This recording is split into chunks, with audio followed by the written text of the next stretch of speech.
Bom, boa tarde a todos.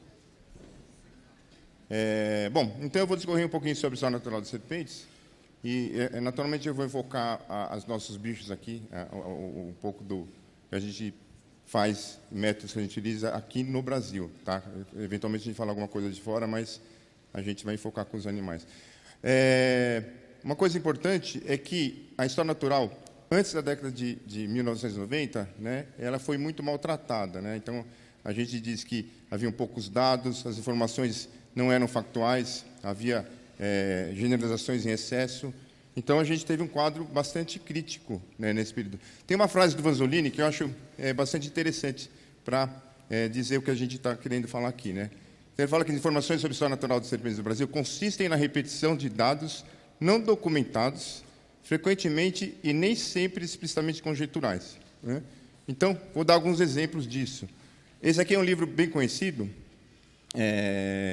Ele foi produzido na década de 1970 por um pesquisador do Butantan, né, e tem várias pranchas informativas sobre serpentes, incluindo a parte de biologia, né, que é a história natural. Então, se a gente abrir esse bicho, Eita, vocês vão rir um pouco aqui de eu mexendo com esse negócio aqui. Se a gente abrir esse livro e olhar algumas pranchas, por exemplo, para essa espécie de Antila melanocéfalo, né, esse bicho tem hábito críptico, meio fossorial, e você vai encontrar lá dentro do livro do Amaral que ele come minhoca. No entanto, né, um estudo que a gente realizou com esse animal, com uma amostragem bem grande aqui, a gente verificou, aqui são mais de 120, quase 130 presas, que ele é um animal especializado em comer centopeias, né? Então, o Amaral viu que esse bicho era fossório e fez uma inferência, né, uma conjectura de que esse bicho comia minhocas. Aqui, em outro caso, esse bicho aqui, Dendrophydium dendrophyus, o Márcio encontrou esse bicho na Amazônia, e o nome já diz, né? Esse bicho tem uma cauda extremamente longa, e sempre foi dito que esse animal era arborícola. O Márcio, quando trabalhou na Amazônia, né, Márcio, vocês encontraram esse bicho, né, através de observação, né, no chão. Ele é um animal essencialmente terrestre. Então, de novo, uma inferência a partir da morfologia que não é real, né, quando a gente verifica na natureza. E, muitas vezes, existe um erro de obtenção de dados, né, que vocês estão vendo aqui, né? Se a gente vê aqui, isso aqui são élitros de besouro, isso é uma cobra aberta, o estômago, mas olha ali no fundo, né, do lado direito, né, tem um restinho de uma perninha de sapo. Quer dizer, se a gente abrisse esse bicho um pouquinho mais tarde, a gente só encontrar os élitros dos besouros. Você pode imaginar que esse animal come inseto. Se a gente pegar o frango do Amaral, de novo, para essas 3 espécies, a gente vai encontrar que esses bichos comem insetos. E, na realidade, depois que foram realizados estudos mais detalhados, a gente verificou que esses bichos comem sapo. Quer dizer, o élitor é uma presa secundária, né? Outro tipo de informação mal coletada são as reprodutivas. Então, muitas pessoas encontram uma situação desse tipo, né, e falam que esse bicho foi coletado em determinada época e tinha ovos. Isso aqui não é um ovo, isso aqui é um folículo ovariano, né? Isso vai demorar para virar ovo. E, antigamente, o pessoal não discernia uma coisa da outra. Então, isso gera uma informação errada sobre o ciclo reprodutivo do animal. Bom, o quadro de história natural no Brasil acho que começou a mudar, né, com o Ivan Sazima, que esteve aqui ontem. Eu acho que o estudo dele é pioneiro, acho que foi o primeiro trabalho. Ele trabalhou com jaraca no campo, em cativeiro, então foi o primeiro estudo assim, bastante detalhado, né, robusto, com informações sobre um animal brasileiro. Depois, lá no Butantan, a gente trabalhou com esse bicho, né, teve com dados de campo, dados de cativeiro, dados de animais preservados, a gente pôde formar uma boa ideia da história natural desses bichos. Então, foram os 2 primeiros animais que a gente obteve informações mais consistentes sobre história natural. Bom, então, depois desses estudos, né, até os dias de hoje, a gente tem aqui mais de 100 espécies, aliás, bem mais de 100 espécies, com dados consistentes de história natural. Então, a gente tem um quadro que melhorou muito em relação a antes da década de 1990. Bom, falar um pouquinho aqui sobre os métodos que a gente utiliza para coletar, né? O principal deles é a observação no campo. Então, aqui, quando o Márcio trabalhou na Amazônia, então, você observando o bicho na natureza, você pode observar a postura do animal, se ele está ativo, se ele está em repouso. Então, são informações interessantes sobre o substrato utilizado, sobre o microhabitat. E, às vezes, numa situação dessa, né, você encontra informações interessantes. Aqui a Cris está aí? Cristina Strusman? A Cris ela encontrou esse bicho fazendo esse esquadreamento com a cauda para espantar anfíbios, né? Esse animal aqui. Ela utiliza esse movimento com a cauda de esquadreamento para espantar os anfíbios e comer. Então, você pode encontrar fatos interessantes sobre o comportamento a partir da observação direta. Aqui o trabalho do Cristiano Nogueira, que fez a sua tese de mestrado com essas 4 bótropes.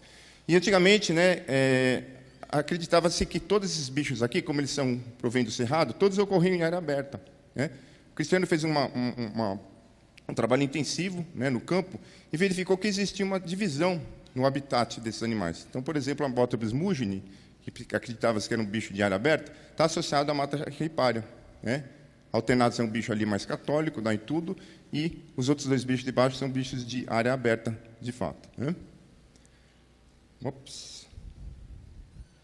Bom, e a gente tem métodos para auxiliar o estudo de campo. Um deles é a radiotelemetria, outro é o carretel. O carretel ele é muito interessante, porque no rádio, o que acontece? Quando a gente trabalha com rádio, você vê um ponto inicial, depois o ponto final. Com o carretel, a gente pode saber exatamente o que o animal fez. Ele, às vezes, é mais informativo que o próprio rádio, além dele ser mais barato. Então, é um método muito interessante. E vou mostrar aqui uma aplicação. Isso aqui são várias espécies de quirônios. Ali em cima você tem a morfologia dos animais. Notem que a última espécie ali, que quirônios foveados, é o bicho mais delgado, com a cauda mais comprida e com o olho maior. Então, ele parece ser mais arborícola de todos, não é isso? Mas, no entanto, a gente encontrava esse bicho numa alta frequência no chão. E se a gente comparar com os demais, ele é o bicho mais encontrado no chão em relação a esse anterior, por exemplo. É que estranho, né? Ele tem morfologia de bicho arborícola e a gente encontra mais no chão. A gente colocando o carretel nesse animal, né? Até o Delcio que está aí, não sei se ele está aí, ele colocou os carretéis, a gente verificou que esse animal, né, ele sobe muito na vegetação e ocupa o extrato alto, ele está próximo do céu. Por isso que a gente não vê ele na árvore, a gente vê ele só quando ele desce. Então, veja a informação, qualidade de informação que a gente pode ter com o uso de carretel, que é um mecanismo super barato. Um outro método interessante é o encontro provocado no campo. É difícil você ver uma cobra comendo no campo, né? Ivan Sazima trabalhou com esse bicho. Como é que ele fazia? Ele andava com o ratinho no bolso, né? Andava no ratinho do bolso. Quando ele via a cobra, ele jogava o ratinho, né? E aí ele acompanhava o comportamento alimentar do animal, né? Às vezes, um aspecto importante, um modo interessante, é o registro de terceiros. Às vezes, um leigo ele chega com uma foto desse tipo, né? Isso permitiu a gente descrever todo ritual de combate nessa espécie que vocês estão vendo aí. E, hoje em dia, com o celular, a gente está conseguindo muita informação interessante. Cobra é um bicho fortuito, um encontro, né? Então, o celular é um modo que a gente tem tido aí para obter bastante dados. Só para dar um exemplo aqui do trabalho que a gente está desenvolvendo, a gente está no YouTube, a gente está procurando informações de combate. Então, a gente digita aqui, briga de cobras, cobras namorando, porque o pessoal não sabe se a cobra está combatendo ou não, e a gente está obtendo uma série de informações, né? E a gente está conseguindo traçar, né, quais espécies tem, quais as linhagens filogenéticas, tudo a partir do YouTube. Quer dizer, a gente nem precisa mais no campo, hoje em dia, né? O YouTube vai para você. Bom, informação de cativeiro. Aqui um dado interessante, de novo, do Ivan Sazima, relatando em gol do caudal. Aqui uma anilhos, né? Esse animal era um animal muito difícil de a gente ver no campo. Um dia um animal desse chegou no Butantã e, veja bem, esse animal, ele representa, provavelmente, a cobra mais primitiva que a gente tem. Talvez seja o bicho vivente hoje mais próximo do que seria o ancestral das serpentes. Então, a gente queria saber, ele constringe ou não constringe, né? Então, a gente teve esse sinal na mão, né? E a gente colocou em cativeiro e a gente pôde observar a constrição, né, pela primeira vez, né? Foi uma única observação, né?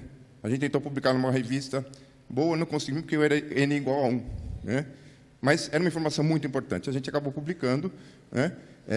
Mas veja que é uma observação obtida em cativeiro também, né? A gente falou hoje do N igual a 1, né, Márcio? A gente vai discutir isso, né? Em história natural, às vezes, o N igual a 1 é o suficiente para você fazer um trabalho em história natural em algumas vezes, como aqui, né? Outro modo interessante que a gente tem é filmagem. Aqui o circuito fechado. Você pode fazer filmagens. Hoje, esses circuitos fechados são baratos, né? Essa aparelhagem é barata. Você filma um bicho 24 horas e você pode obter dados. A Natália está chegando lá, ela é expert nisso, né, Natália?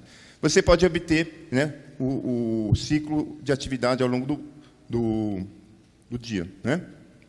E olha que informação interessante que a gente tem aqui. Isso aqui são informações de um bicho, Erythrolampus miliaris. Veja que tem dois padrões diferenciados aqui, né? Eu brigo com meus colegas taxonomistas que as Leófilis miliaris, vou chamar de Leófilis miliaris, Erythrolampus miliaris, do litoral e do interior são duas espécies distintas. Alguns insistem que não é. Mas notem aqui que esse padrão de cima é do bicho do interior e esse padrão aqui é do bicho do litoral. E esses bichos estão sob o mesmo nome. Então, veja que a gente tem um N muito baixo ainda, infelizmente, mas é um indicativo, né, que existe uma diferença aí na atividade desses bichos intrínseca, porque eles esboçaram mesmo padrões de atividade diferentes sobre as mesmas circunstâncias. Bom, uma ferramenta muito importante em história natural são as coleções científicas, né? Então, a gente pode pegar animais preservados, a gente disseca o animal, a gente pode ver o que ele come, a gente pode ver se ele está se reproduzindo. Então, são informações muito importantes que a gente obteve. Boa parte da história natural aqui no Brasil foi construída assim. Na Austrália, por exemplo, onde a gente tem um conhecimento muito bom, se deve aos trabalhos do Shine, né, e colaboradores que dissecaram praticamente todos os animais das coleções lá da Austrália, né? E a gente obtém informações desse tipo, né? Esse é um trabalho feito com o Márcio Ivan, que a gente descreve aqui a dieta e como evoluiu, né, as diferentes especializações alimentares, né? A gente traçou a evolução, né, da dieta dentro de um grupo inteiro. Isso tem importância muito grande. Por exemplo, lá no Butantan, trabalha-se muito com veneno, né? O que um animal que só come roedor, né, como é que o veneno desse animal é em relação ao outro que é generalista? Tem várias perguntas que a gente pode fazer em cima disso. Aqui, de novo, né, são dados reprodutivos de várias microures que permitiu a gente formar um quadro mostrando que diferentes linhagens de microures têm diferentes estratégias reprodutivas, completamente diferentes entre si. Então, a gente pode relacionar isso aí com a filogenia. Ops. Quando a gente vai na coleção, né, o curador é muito chato, né? Não pode abrir muito bicho, você vai abrir os bichos que estão gordinhos, né? Isso é um problema grave. Esse bicho, por exemplo, que vocês estão vendo aí, ele comeu, olha aqui, ó, ovinho de sapo. Você pode apalpar, né, você não vai sentir nada. Então, a gente pode perder esse tipo de informação. Esse aqui é um dado do Ivan Sazima, esse bichinho regurgitou, aí está vendo, recém-metamorfoseado, um girino ali, também você não vai perceber por apalpação, né? E essa é uma Spilotz, também com uma presa pequena, e a gente juntando vários dados de animais que comem presas pequenas, que não seria detectado se o curador não deixa você abrir o bicho, a gente pode detectar um aspecto interessante. Aqui são várias espécies, aqui são as linhagens filogenéticas e o tamanho maior da presa ingerida por cada espécie. E notem que os colubrídeos, né, são os que ingerem presas pequenas. Então, existe uma restrição aí do tamanho da presa ingerida, que é condicionada, que o condicionante aí é o fator filogenético. Então, veja que a informação obtida em coleções. E será que é interessante a gente saber só o sapo, se a cobra come sapo, se não come sapo, né? A informação detalhada ela é importante. Então, aqui a gente tem uma equinântera com... Aqui a gente identificou aos gêneros, mas quanto mais se identificar, melhor, né? Mas por que isso? Ela come sapo. A gente tem que pensar, será que uma cobra come qualquer tipo de sapo? A gente sabe que tem sapos que produzem toxinas, né? E será que toda cobra consegue neutralizar esse sapo? Então, por exemplo, tem ali a Erythrolampus epinephalus, que come um dendrobatídeo, mas não é toda cobra que come dendrobatídeo. Se a gente pensar aqui nos insetos, a gente verifica que, né, quando você vê uma planta sendo predada por um grupo de insetos, não é todo inseto que come aquela planta. A planta produz aqueles compostos secundários, né?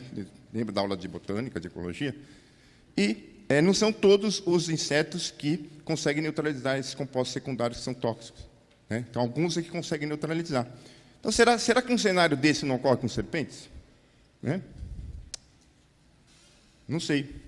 Por isso que é importante a gente saber a espécie do sapo que ela está comendo, né? Com esse grupo se a gente juntar bastante informações, a gente vai poder ter um quadro melhor e tentar verificar se isso é verdadeiro. Isso vai dar pano para a manga fazer uma série de experimentos. Quer dizer, você tem um monte de coisa para ser trabalhada a partir do momento que a gente tiver essa informação.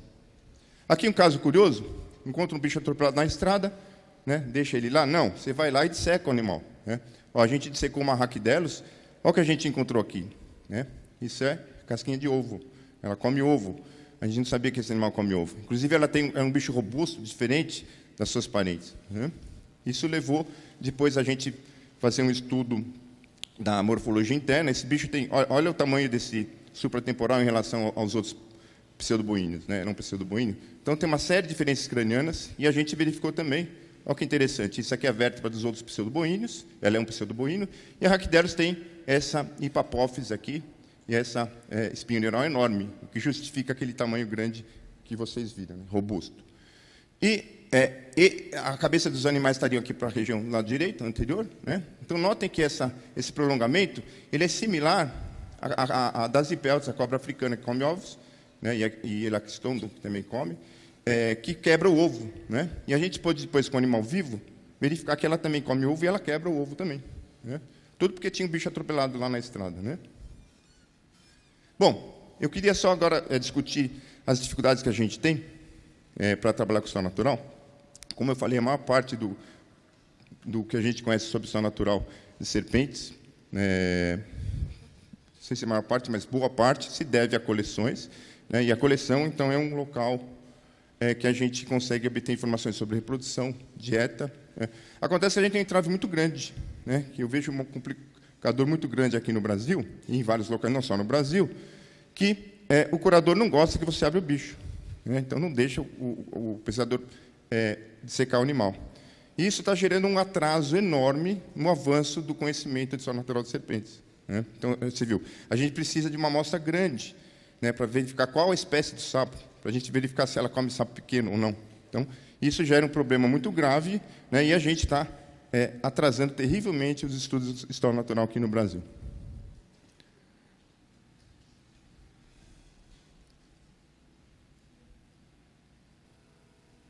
E, eu, sinceramente, eu não vejo justificativa para isso, né? A Selma, lá do Butantan, a pesquisadora Selma e os alunos dela, conseguiram fazer um método aqui, que você faz uma incisão com uma costura interna. Olha como é que fica o animal depois de ele ter recebido a costura. Você nem percebe.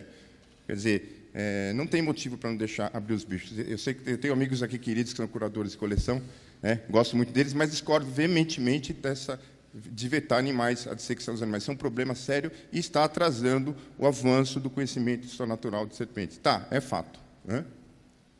Ops. Bom, para concluir, então, eu gostaria de falar que a história natural é uma fonte extremamente importante para a divulgação científica, né? Eu acho que qualquer coisa, claro que a sistemática é importante, né? A gente, quando descobre uma espécie nova, todo mundo gosta.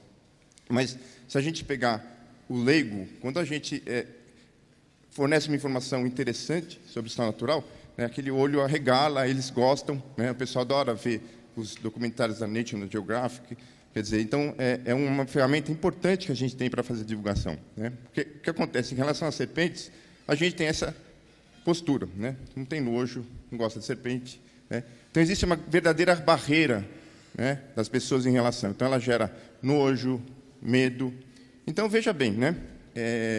A gente tem um desafio, né, aqui no nosso país, que é tentar fazer florescer a vontade de as pessoas conservarem o ambiente. Então, veja, se a gente mostrar o que é belo, o que é bonito, isso ajuda muito. História natural é uma ferramenta extremamente importante para isso, né?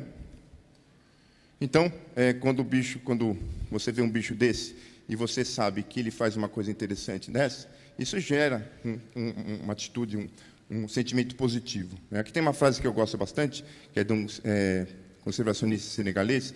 Ele diz assim: nós iremos conservar somente o que amamos, amaremos somente aquilo que entendemos e entenderemos somente aquilo que aprendemos, né? Eu acho que isso sintetiza muito a questão, né? Esse sentimento afetivo que a gente tem, ele pode ser gerado pelo conhecimento, e história natural é uma ferramenta muito importante, né? Para concluir, então, tem mais um minuto. Então, existem várias estratégias, né? Elaboração de material didático, de livros, de jogos. E uma coisa muito importante, né, que eu gostaria de dizer aqui, a gente realmente tem uma dificuldade muito grande de diálogo com a sociedade. A gente está muito afastado da sociedade. O pessoal faz pesquisa, o leigo gosta, incentiva, mas ele não sabe o que é feito, né? Então, assim, a gente tem que romper, tentar tapar esse abismo com a sociedade, né? História natural é uma ferramenta, não só a história natural, a ciência como um todo é uma ferramenta importante. E como que a gente pode fazer isso? Né? Qualquer um pode fazer, né? Aqui a gente faz uma página no Facebook, em que a gente gera posts pequenos, né, sobre história natural, né, geralmente com fotos atraentes, né, um texto bem curtinho, a fonte bibliográfica, a pessoa vê, que interessante, na Amazônia os bichos dormem empoleirados na vegetação. Quer dizer, a gente fazendo isso repetidamente, você começa a gerar o sentimento, a gente acredita que gere, né, o sentimento afetivo nas pessoas. Então, e qualquer um pode fazer isso. E a gente tem essa página, mas assim, a gente tem que se multiplicar, né? Tem que ter um número maior de pessoas fazendo isso. Então, assim, tem que ter uma massa crítica maior. Então, se cada um de vocês postar uma coisa interessante sobre o trabalho de vocês, sobre ciência, isso, né, é um grãozinho a mais que a gente tem, e somando tudo, a gente começa a mudar um pouco o quadro e atrair o interesse do leigo. Então, vocês têm que ser amigo de todo mundo, né? Tem que ser amigo de quem é petista, do bolsonarista. A gente tem que trazer esse pessoal, gerar esse sentimento de afetividade pelo ambiente. Isso é fundamental, né? Então, a gente tem que quebrar, e a gente sabe que o nosso principal ganho que a gente pode ter é em relação às crianças, né? A árvore torta é difícil de entortar, né? Mas as crianças a gente pode, né? Então, quando você fizer coisas, pense também no público infantil, que está crescendo, e eles que vão cuidar do nosso país aqui para frente, né? Então, e a gente não quer conservar só as cobras, né? Quem gostar de cobra, com certeza vai gostar de tudo, e isso gera um sentimento de conservação para a nossa biodiversidade, tá bom?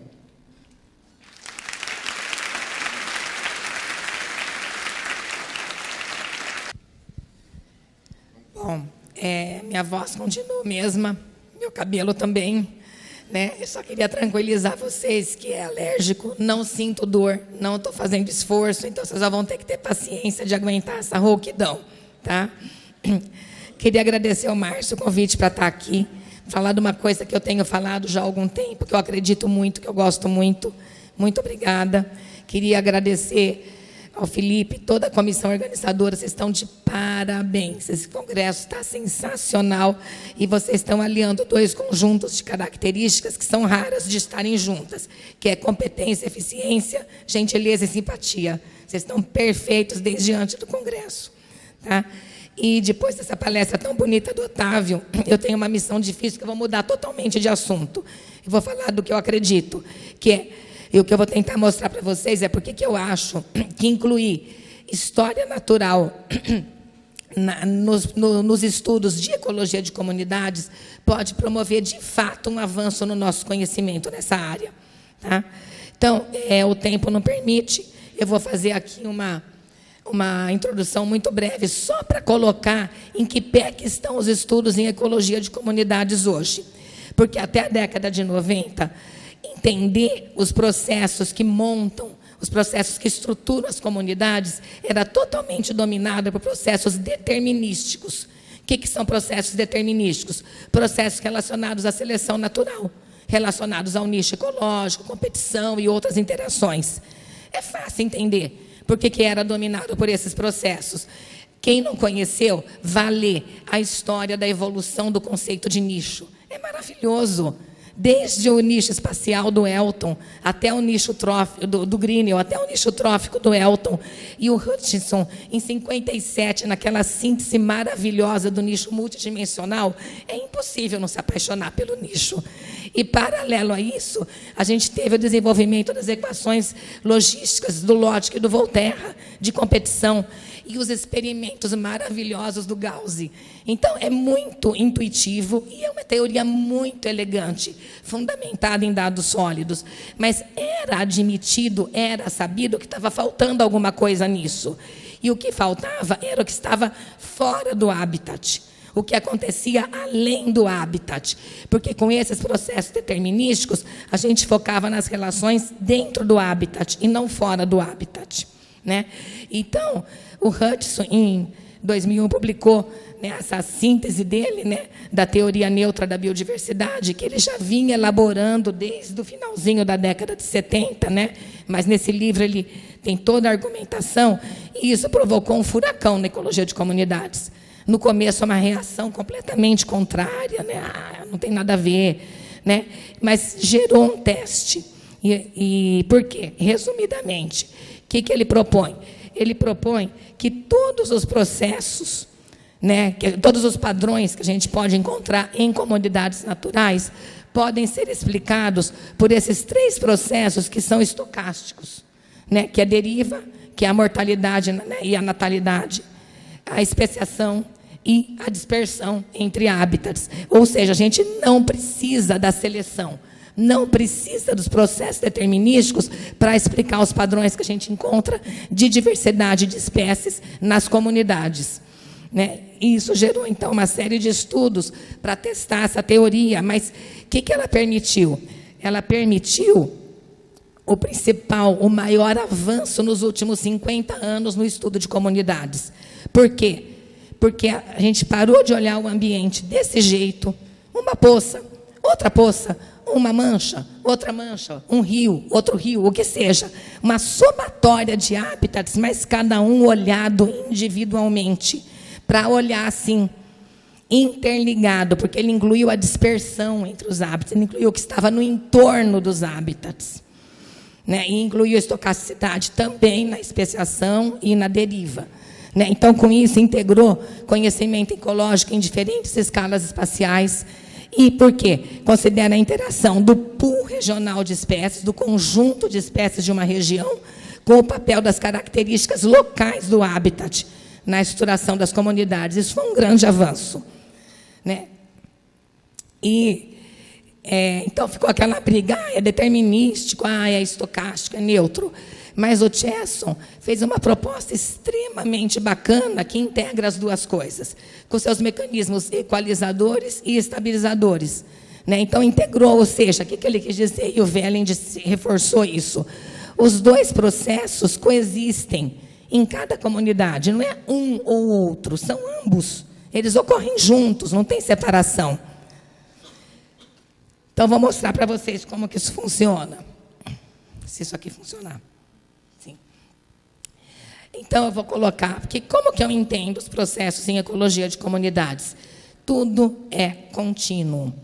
Desde crescimento exponencial, crescimento logístico, a curva de sobrevivência convexa e a curva de sobrevivência côncava, estrategista R, estrategista K, processos determinísticos, processos neutros, são contínuos, né? Eu entendo dessa maneira. Então, aqui a gente tem uma coisa que é um contínuo de importância da atuação desses processos. E eu vou colocar aqui os estudos feitos em região tropical, né, que quantificaram a influência desses 2 processos nas comunidades. Vou chegar na história natural, não se desesperem. Rapidinho. Tá? Então, aqui o trabalho que eu conheci a Samantha Iop aqui no Congresso, fiquei super feliz de conhecer, porque eu gosto muito do trabalho dela, do Tiago Gomes, lá do Sul, em que eles encontraram que as comunidades, né, de anfíbios no sul do Brasil são influenciadas unicamente por processos relacionados ao nicho, processos ambientais, as características do habitat. Já nesse trabalho do Vitor, que foi meu aluno, e esse trabalho aqui do Menin, com o Michel e o aluno do Menin, lá em Manaus, encontrou os 2 processos, com proporções diferentes, está vendo? 21% da riqueza ou da composição, cada estudo analisa uma coisa, da comunidade foi explicada por variáveis ambientais, portanto, por processos determinísticos, 10% e 26% por processos relacionados ao espaço, à distância entre as manchas de habitat. E a gente continua aqui, né, nesse trabalho eu não sei falar esse nome dessa aluna do Menin, né, mas, enfim, da Diana, né, não sei falar o sobrenome dela, encontrou o quê? Uma importância maior do ambiente espacialmente estruturado. O que é isso? As características do ambiente variam ao longo de um gradiente espacial, né? E também do espaço puro, só da distância entre os hábitats. Já nesse trabalho do Diogo, que a gente com o Michel e Tamar, que a gente está aqui, Tamar, a gente fez lá na Bocaina, a gente encontrou uma maior influência do espaço puro, mas também um pouco de influência do ambiente espacialmente estruturado. Aqui, ambiente espacialmente estruturado, espaço puro, até chegar nos trabalhos, né, da Milena Della Torre, com a com a Wanda lá no Pantanal, os trabalhos lindos, eu gosto muito, não sei se a Milena ou a Wanda estão aí, né? Mas em que eles encontram uma evidência de processos estocásticos relacionados à influência do pulso de inundação, que promove uma dispersão aleatória das espécies. Então, vocês vejam que é um contínuo, não é um ou outro, né? Porque esses padrões, os padrões são o quê? São os extremos dos contínuos. R é um extremo, K é outro, curva logística é um, curva de crescimento exponencial é o outro extremo, processo determinístico é um extremo, estocástico é outro. A gente encontra esses padrões, esses extremos, mas a maioria está em algum ponto ao longo desse contínuo. E aí, sim, o que eu quero chamar a atenção desses estudos? Como que é explicado isso? Como que se explica esses resultados? Né? Olha aqui, vários estudos citam o quê? A influência do sistema ecológico. Anfíbio de floresta dispersa menos, anfíbio de área aberta dispersa mais. Né? O ambiente também, a estrutura do ambiente. E também a limitação de dispersão, que reflete o quê? Biologia, tamanho, guilda arborícola, terrícola dos anuros, né? Influência do hidroperíodo associado ao padrão reprodutivo. Então, espécies com reprodução explosiva ocorrem em corpos d'água temporários, espécies com modo reprodutivo prolongado ocorrem nos corpos d'água permanentes e semipermanentes. Nenhum efeito aqui, a ausência de efeito ambiental nesse trabalho aqui do Fausto com os alunos dele, com o Murilo, é o quê? Que o das arborícolas, elas dispersam menos, porque como eles usam o ambiente em 3 dimensões, eles precisam de hábitats mais complexos, enquanto que as guildas terrícolas, né, que usam o ambiente em 2 dimensões, têm maior habilidade de dispersão. E a estocacidade, esse trabalho da Fernanda Simeone, que foi minha aluna de mestrado, esse foi o mestrado dela, em que a estocacidade, o que ela propõe aqui, a estocasticidade na dispersão no Pantanal, causada pelo pulso de inundação, ela só funciona porque as espécies têm um modo reprodutivo generalizado. Porque se elas tivessem modo reprodutivo especializado, elas poderiam não colonizar os hábitats para onde elas foram carregadas. Então, o que tudo isso daqui tem em comum? História natural. Perceberam? É tudo aspecto de história natural que é usado na interpretação dos estudos em ecologia de comunidades. Só que o que a gente sabe de história natural? Muito pouco. O que é chave nisso? Dispersão. O que a gente sabe de dispersão? Só tem informações para poucas espécies, informações anedóticas dispersas em alguns trabalhos. A gente não sabe muita coisa. E eu copiei aqui uma frase num trabalho do artigo do Murilo, com o Fausto, Fernando, o pessoal lá da UFG, que eu gosto demais, que fala aqui, a interação entre a influência do ambiente e o conjunto de histórias naturais das espécies, em uma assembleia, pode gerar inúmeros cenários evolutivos. A gente sabe isso, mas a gente não está olhando para isso.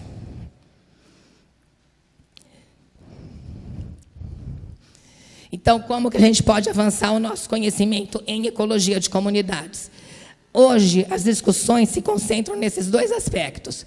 Aprimorar as análises. Quem trabalha com ecologia de comunidades sabe, cada dia que você acorda pensando qual é a nova análise hoje. O que tem de novo hoje, né? Que nem aqui, esse modelo hierárquico de comunidades, é a mais nova, né? Substituindo os modelos canônicos de ordenação. A questão da escala espacial. Fundamental, porque conforme a escala que você olha, você vai enxergar uma coisa diferente, você vai medir coisas diferentes. Então, é fundamental ter noção da escala espacial. E o que eu proponho? Uma terceira via, que a gente incorpore a história de vida das espécies nos diversos etapas do estudo em ecologia de comunidades. Desde a predição, está aqui o Michel, né, Michel, está aí? Está aí o Michel, né? Pensando a predição tem que considerar, né? É arborícola, é terrícola, é área aberta, é área fechada. Como é que funciona isso? Isso tem que ser incorporado na predição, porque daí pode ser testado e não só usado para explicar um resultado no final sem ter o teste. Tá? Na análise dos dados, coletou dados sobre a comunidade completa. Analisa o conjunto completo, analisa só a guilda arborícola, ou analisa só a floresta e analisa a área aberta, compara. A gente tem que começar a testar essas coisas na ecologia de comunidades. E a gente sabe muito pouco. vou dar uns exemplos de como a gente sabe pouco de história natural e por que, como o Otávio falou, a gente tem que investir muito em obter esses dados, né? Eu fiz um trabalho com dieta de girinos e fiz a dieta de uma comunidade e trabalhei com a dieta entre eles. Tinha o Rhinella schneideri, que é um girino que todo mundo conhece, tônico, fica forrageando no fundo do corpo d'água. Eu fazia a dieta do bicho, só encontrava alga planctônica. Falei, diacho, o que está acontecendo? Até que, à noite, quem assistiu à mesa redonda onde viu, né, à noite os girinos se transformam, né? À noite, eles descobri, por um acaso, que ele sobe na superfície da água e forrageia de barriga para cima no filme d'água. Então, o que eu estava observando durante o dia, que foi o que eu falei ontem na mesa redonda, não reflete o comportamento do girino. Eu estava vendo uma dieta que, na verdade, eles se alimentam à noite. Né? Eu fui coletar à noite, vi aquelas coisinhas marrom na superfície, passei a peneira, botei na bandeja. É muito difícil peneirar à noite, né? Olhei e falei, girino de Rhinella, acho que eu peguei errado. Voltei na lagoa, passei a peneira, olhei, era girino. Aí eu voltei lá, fiquei até enxergar que era o intestino marrom que eu estava enxergando. Então, ele estava forrageando de barriga para cima. E a minha equipe já descobriu lá em Pissinguaba que o girino de Ornata faz a mesma coisa. Então, a gente sabe muito pouco, isso tem influência nos estudos de ecologia de comunidades. O girino de Dendropsophos nanos, quem conhece? Ele tem um tubinho protrátil, ele não tem as fileiras de dentículos, e ele tem um tubinho que ele estica e recolhe. Eu fiz a dieta desse girino, eu só encontrei uma vírgula transparente no intestino dele. O Tamar lembra. Foi um UPA, até que os dois pesquisadores que trabalham com alga lá em Rio Preto chegaram à conclusão que era frústula de diatomácea decomposta. Tem muita sílica, então demora para decompor. Aí eu pensei, bom, frústula de diatomácea associada ao perifito, mas afundou no lodo, está morta. Ele está enfiando o tubinho no lodo e, na verdade, ele deve se alimentar de micro-organismos, bactérias, protozoários, e as frústulas vêm junto por um acaso. Foi o que eu concluí. Aí, uma vez, eu tive a alegria de participar de uma excursão, né, lá em Tirapina, que o Márcio gentilmente lembrou de mim e me chamou, em que estava o McDiarmid, o Harry Green. E o McDiarmid me contou que, na Costa Rica, ele observou em riachos girinos desse grupo, com esse tubinho protrátil, capturando o microcrustáceo.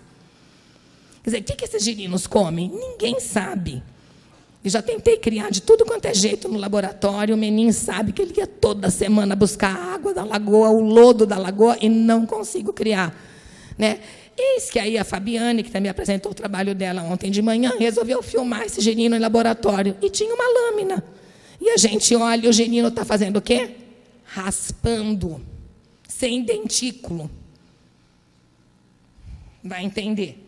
Né? Então, a gente não sabe nada. A gente está fazendo um monte de inferência sem saber quase nada sobre eles. Passou 2, né? Viu como eu estou sabendo? Né? Aí, aqui, foi quando a Lilian Sayuri, que foi minha orientada de mestrado e doutorado, a esposa do Michel, foi elaborar o projeto de mestrado dela lá em Pissinguaba. Né? Vou trabalhar com girinos de poça, de riacho, né?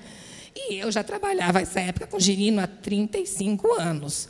Então, eu achei que biologia de girinos eu tinha uma boa noção. Falei, não, legal, vamos trabalhar com diversidade funcional de poça e de riacho. O que é a predição? Em poça, a gente vai ter girino bentônico, nictônico, uma grande diversidade funcional.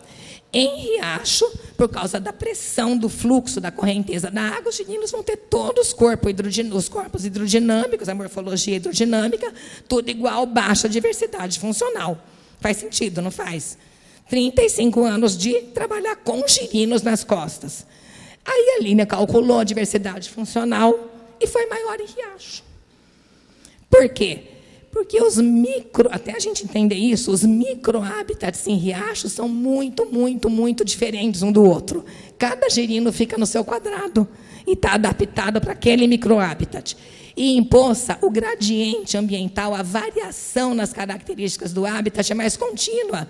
Então, ele vai um pouquinho para lá, vem um pouquinho para cá, não faz muita diferença. Tá? Então, você vê como só mostrando o nosso desconhecimento. Isso, pelo menos, para os atributos que a gente calculou, que são esses atributos relacionados à habilidade de natação, à alimentação e a microhabitat. Tá? A gente também vê muito isso, né? O aluno obtendo alguns dados, aí ele chega assim, dispersão explica tudo. No meu caso, é a dispersão que está explicando tal. Mas como assim dispersão? Aí o aluno, não, porque dispersa da poça da floresta para a poça de área aberta, dispersa. Onde que aponta? Pode isso? Não pode. Isso está errado. Bicho de área aberta, vai na floresta, ele dá uma espiculada, né? Ou vai se abrigar na estação seca, mas não vai se reproduzir. Muito menos o bicho de floresta vai reproduzir na área aberta. Não é? Não tem jeito, não pode. O que pode? Pode isso. Dispersa entre a área aberta, né? E dispersa dentro... E dispersa dentro da floresta. Acho que já foi. Enfim, para encerrar, né? Quis mostrar, então, que eu acredito, de fato, que história natural vai contribuir para a gente entender melhor os processos em ecologia de comunidades, mas isso depende da gente incluir isso nas predições ou na metodologia, a gente tem que considerar isso nos estudos, né? E mostrei como que a gente sabe muito pouco. Então, a questão que eu quero deixar para a gente discutir ao final são essas. Como que a gente pode fazer para construir, disponibilizar, o Otávio mostrou um monte de caminhos, mas de ter uma base de dados, como o ecólogo gosta, tabelinha, matriz retangular, né, quantificadinho ali, pode ter um N baixo, mas tem que ter o dado ali caracterizado para a gente poder usar, poder incluir nas análises, né? Como que a gente pode construir essa base de dados? Aqui para o girino adulto, mas óbvio, para todos, né? Acessível a todos os pesquisadores. Como reunir dados anedóticos dispersos em diversos estudos, né? Porque os dados estão isolados. Você tem informações de história natural em diferentes estudos. E como conseguir apoio das agências de fomento para isso, supondo que a gente vai viver num país civilizado, né? Que, infelizmente, não é o caso. Obrigada.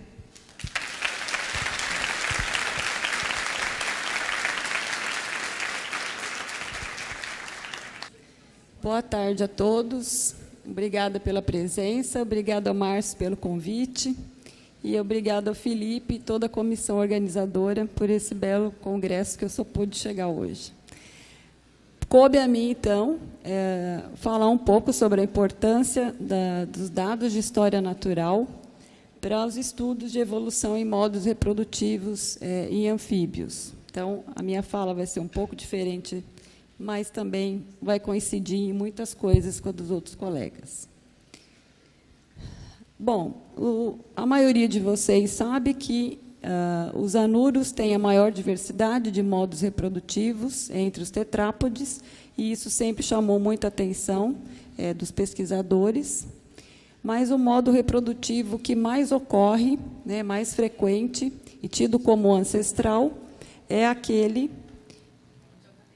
Qual é o apontador, hein? Tá. Obrigada. O modo, então, reprodutivo mais comum é aquele onde as desovas são aquáticas e os girinos são aquáticos também. Como eu disse, os anuros têm uma grande diversidade reprodutiva, são conhecidos mais ou menos em torno de 50 modos reprodutivos, né, já foram descritos, mais de 50 modos. E esses modos reprodutivos diferentes são classificados principalmente com base nessas características aqui. O tipo da desova, se é massa gelatinosa, em espuma, cordão gelatinoso, o local de deposição da desova, local de desenvolvimento do girino e a ocorrência de cuidado parental e o tipo desse cuidado parental.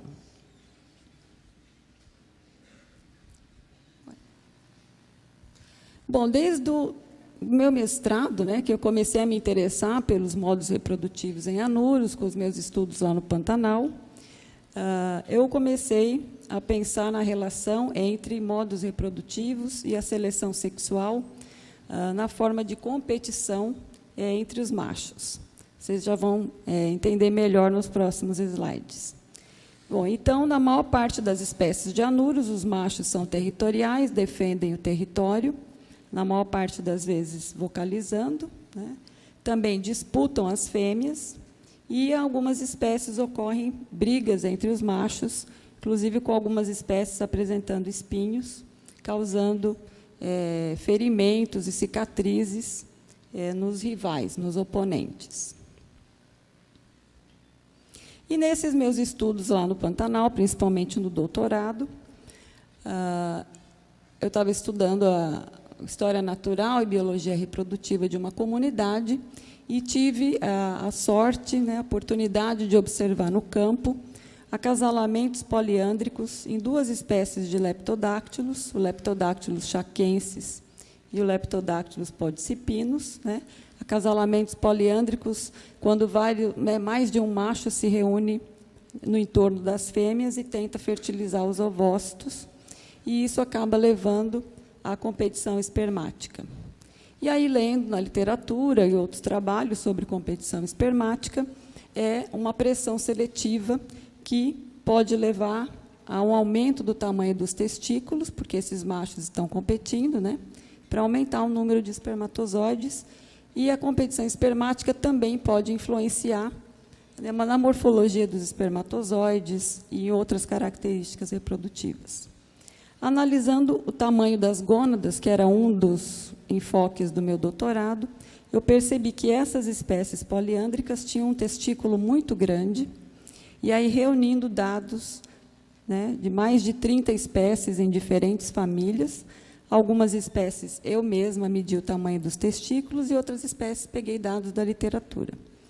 Então, eu encontrei, fazendo essa regressão entre o tamanho do corpo do macho e a massa do corpo e massa dos testículos, que essas espécies poliândricas tinham uma massa de testículo bem maior do que a média. E encontrei que Leptodactylus do grupo Fuscus, que são espécies onde o macho constrói tocas para depositar as desovas, tem um tamanho de testículo bem menor. Para vocês terem uma ideia da diferença dessa ordem de grandeza, essas espécies poliândricas têm uma massa do testículo que equivale a 4 a 7% da massa do corpo, enquanto que as do grupo Fuscus, mais ou menos 0,06, em média, o testículo representa em relação à massa do corpo. Então, bem menor. E aí eu me interessei por esse assunto e fui investigar o tamanho de testículos em outras famílias, em outros grupos. E, no caso da família Ilidae, encontrei um padrão semelhante, espécies poliândricas, e relatos desses acasalamentos poliândricos são muito raros, porque muitas vezes não acontecem com frequência no campo, dependem de muito tempo de observação e observação noturna. Então, para algumas espécies de lídeos que a gente tinha observações de acasalamentos poliândricos, essas espécies também têm um tamanho de testículo bem maior, entre 2 a 4% da massa do corpo. Já espécies do gênero Aplastodiscus, que também desovam em tocas, a massa do testículo equivale à do grupo dos leptodáctilos do grupo Fuscus, 0,08%.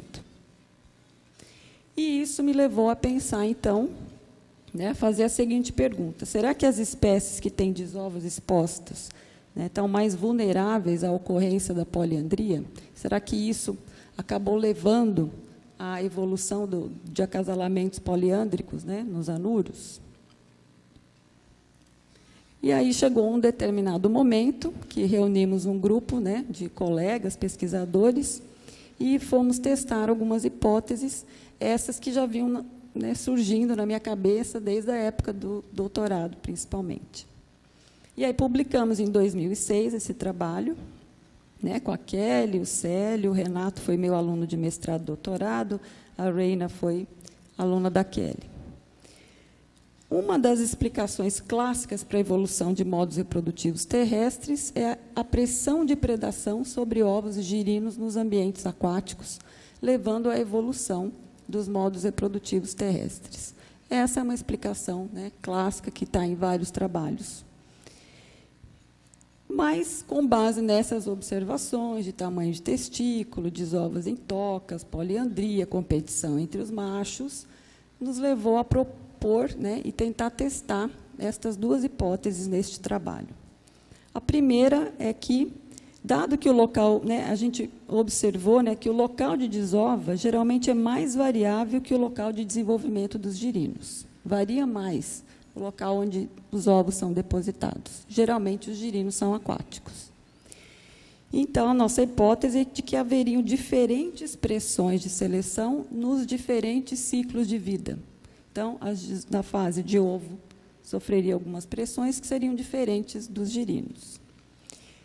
E que essas duas características, então, do modo reprodutivo, não iriam evoluir conjuntamente, né? O esperado, se a principal pressão de predação fosse predação em ambiente aquático, de ovos e girinos, o esperado é que essas características evoluíssem conjuntamente, né? A outra hipótese, né, dado que os testículos das espécies com amplexo e desovas escondidas são menores, a gente pensou que talvez não só a seleção natural, no caso a predação em ambiente aquático, estaria envolvido na evolução dos modos reprodutivos terrestres, mas também a seleção sexual, como competição entre os machos, né, teria favorecido a evolução dos modos mais terrestres, onde com desovas mais escondidas, né, como uma forma de evitar a competição entre os machos, evitar a poliandria. Aí, tchan, tchan, tchan, tchan, vem os bastidores. Nós precisávamos, para testar essas hipóteses, de muitos dados de história natural para muitas espécies. Para você fazer um estudo mais amplo desses de evolução, num clado grande como é a Nura, você precisa ter uma boa amostragem dentro de cada clado. Então, precisávamos de dados de tamanho de testículos para muitas espécies, para ficar bem representado na filogenia dos... Né? Por isso, escolhemos trabalhar só com as famílias Illide e Leptodactylidae. Seria difícil fazer, né, para anuros. Mesmo escolhendo só Illide e Leptodactylidae, as duas famílias para as quais a gente tinha mais dados, medimos bichos em coleção, eu tinha armazenado e juntado dados ao longo dos anos. Mesmo assim, nós conseguimos reunir dados de tamanho de testículo, local de deposição da desova, local de desenvolvimento do girino, tipo do ninho, se o ninho era construído ou não. Conseguimos dados para 240 espécies de Illide, das 718 espécies da família. Conseguimos dados para 59 espécies de Leptodactylidae, das 210 que ocorrem na família. Até grifei em vermelho aí as dificuldades de se obter dados. Esses dados são dados de história natural, né? Tamanho do corpo, tamanho dos testículos. Aqui são as categorias, né? A gente categorizou os tipos de desova, local de desenvolvimento girino, etc. Utilizamos métodos comparativos para fazer a reconstrução dos caracteres dos modos. Também investigamos se essas características evoluíam em conjunto, né, por exemplo, local de desova, local de girino. Para a Illide, a gente enfocou mais em Illide nesse artigo, das 240 espécies de Illide para as quais a gente obteve dados sobre local de deposição dos ovos, local de desenvolvimento dos girinos, a gente só conseguiu dados para tamanho de testículo para 40% das espécies de Illide, dentro dessas 240.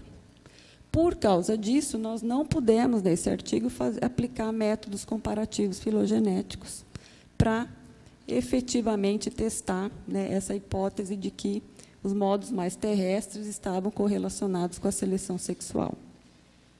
Nós simplesmente foi comparar a variância dos tamanhos de testículos entre espécies que tinham amplexo exposto e amplexo escondido. Aqui, só para mostrar rapidamente, na reconstrução de caracteres para Illide e Leptodactylidae, aqui à esquerda nós temos, né, os ramos, né, as espécies, e o local de deposição da desova em cores diferentes, para uma família e para outra, e aqui à direita, o local de desenvolvimento dos girinos. Tudo que está em azul são desovas ou girinos aquáticos. Então, de fato, vocês podem ver que, tanto em Illide quanto em Leptodactylidae, o local de desova varia muito mais do que o local onde o girino se desenvolve. Na maior parte das vezes, os girinos continuam sendo aquáticos. Então, a gente viu mesmo que, como a gente esperava, houve mais variação no local de deposição da desova. Outros resultados, né? Para a Ílide, então, mais espécies apresentaram girinos aquáticos, a maioria das espécies. O local de desova e o local dos girinos se desenvolverem não necessariamente evoluem conjuntamente. Então, aquela nossa ideia inicial de que, provavelmente, existem pressões diferentes levando à evolução de local de deposição de desova e local de desenvolvimento dos girinos. Por exemplo, a gente sugeriu algumas explicações. As desovas terrestres escondidas haveriam um menor risco de ocorrência de competição entre os machos, também menor risco de predação. E por que a maior parte dos girinos permaneceu aquática? Porque, provavelmente, a disponibilidade de alimento nos ambientes aquáticos é maior e, nos ambientes aquáticos, há um menor risco de dessecação. Já para a Leptodactylide, a história foi diferente. Tá? Houve uma correlação forte entre o local de desova e de desenvolvimento dos girinos. Espécies com desovas aquáticas, geralmente os girinos aquáticos. Uma vez que surge o modo reprodutivo de desova terrestre, geralmente os girinos são terrestres também.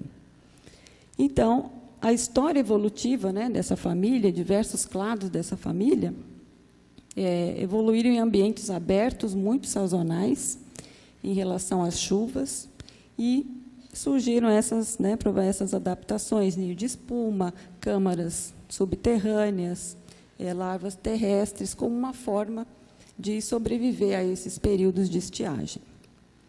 Então, o que a gente pôde concluir, de uma forma geral, é que as pressões seletivas que levaram à evolução de modos reprodutivos terrestres são diferentes para cada linhagem, de acordo com a história evolutiva de cada linhagem.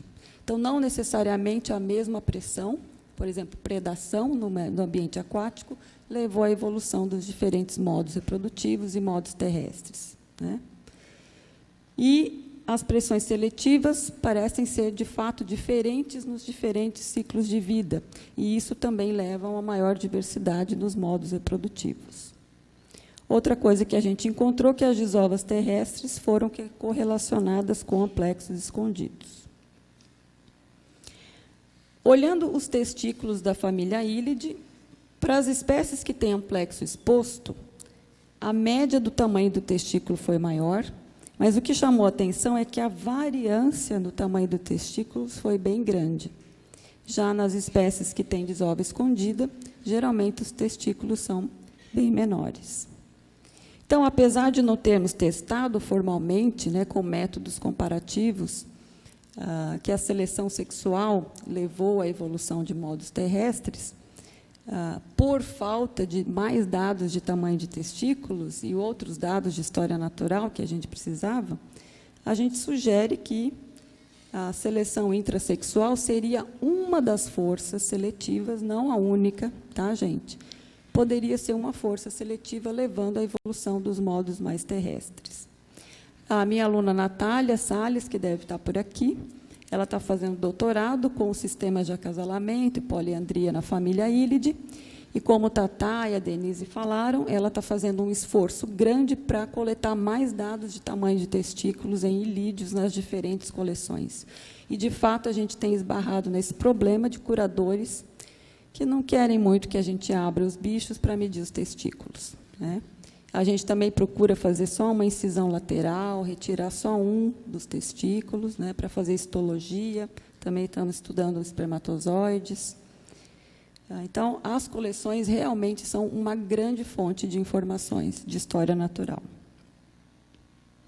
Então, como a Denise já disse, o Tatá também já disse, nós temos métodos e ferramentas de análise super high-techs hoje em dia, super complexo, todos os dias sai um novo pacote, um novo método de análise, gente bambambam no R, que dá pirueta, cambalhota, mas, gente, nada disso adianta se não tiver dados de história natural.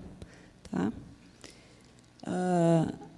né? Então, a ausência de dados de história natural impede os avanços e os testes de hipóteses em evolução, em ecologia, em conservação, né, nas diferentes áreas. Como publicar dados de história natural em revistas de maior impacto? Porque, né, trabalhos mais descritivos e de história natural, a gente tem dificuldade de publicar, porque só são aceitos em revistas de menor impacto. E isso tem desviado a atenção dos pesquisadores, desestimulado os pesquisadores e os alunos a fazer trabalho com história natural. Todo mundo quer fazer molecular, modelagem, né? E a gente está se esquecendo da história natural, que é a base de tudo, né? Então, eu vou dar um exemplo rapidinho, como a gente pode fazer um trabalho de história natural, publicar numa revista de alto impacto. A Angelé Valência Aguilar, tem um nome difícil de falar, né? Angelé Anne, minha aluna de doutorado também, deve estar por aqui, está fazendo um trabalho bonito no doutorado, estudando cuidado parental e sistema de acasalamento em Alino-Batraquium Capelei, no norte do Mato Grosso, quase divisa com o Pará, lá no arco do desmatamento. E também, já foi dito aqui antes, coletar dados de história natural requer um esforço imenso de trabalho de campo. E ela ficou muito tempo, ficou morando lá, meses, para coletar dados detalhados de comportamento de corte, acasalamento e cuidado parental dessa espécie. Aqui, só para mostrar para vocês, ela também está fazendo, coletou tecidos para fazer análise de paternidade, encontrou que, na maioria das espécies, os pais, as desovas, pertencem ao macho que está cuidando, né? Mas, em alguns casos, em 11% dos machos analisados, ela encontrou que o macho, uma das desovas, ou pelo menos duas, ou nenhuma, pertence àquele macho. E aí a gente levantou uma pergunta: será que esse macho está usando isso para atrair mais fêmeas? Porque parece que as fêmeas escolhem os machos de acordo com quanto maior o número de desovas nas folhas. Mas isso fica para os episódios, né, da série, os novos episódios da série, nos próximos capítulos. Só mostrar rapidinho. Então, fazendo um levantamento rápido, bem porco, no Web of Science, para as espécies mais vagabundas, mais comuns que a gente tem, né? Fiz a Lemos Cuvier e encontrei 59 trabalhos, que eu dividi em 7 áreas, 7 categorias. Dendropisófilos minutos, 43 em 10 categorias. Temos bastante, né, muitos trabalhos em diferentes áreas, fisiologia, ecologia de comunidades, mas quando você vai procurar alguns dados específicos de história natural, comportamento, corte, a gente não encontra, principalmente para, né, coisas, por exemplo, da área que eu trabalho. Então, terminando aqui, nós temos uma das maiores diversidades do mundo e muita informação publicada, então já podemos desenvolver, sim, estudos mais elaborados, né, testes de hipóteses mais elaboradas, mas ainda precisamos muito de trabalhos de história natural. Problemas com generalizações, que já foi dito aqui também, muitas vezes a gente pega uma característica e generaliza. Até há pouco tempo atrás, na década de 90, a gente achava que Synax, o gênero Synax só tinha massa, desova e massa gelatinosa. Até o Rogério, né, nosso colega Rogério Bastos, estudar Synax risibilis e observar que, nessa espécie, a desova é em espuma. Um dado desse, na sua reconstrução da evolução de modos, muda completamente a história. Então, a gente não pode, tem que ter muito cuidado com generalizações. Então, um dos principais problemas para o avanço da história natural, vou repetir, é a falta de dados de história natural. Tá? Muito obrigada a todos. E é isso.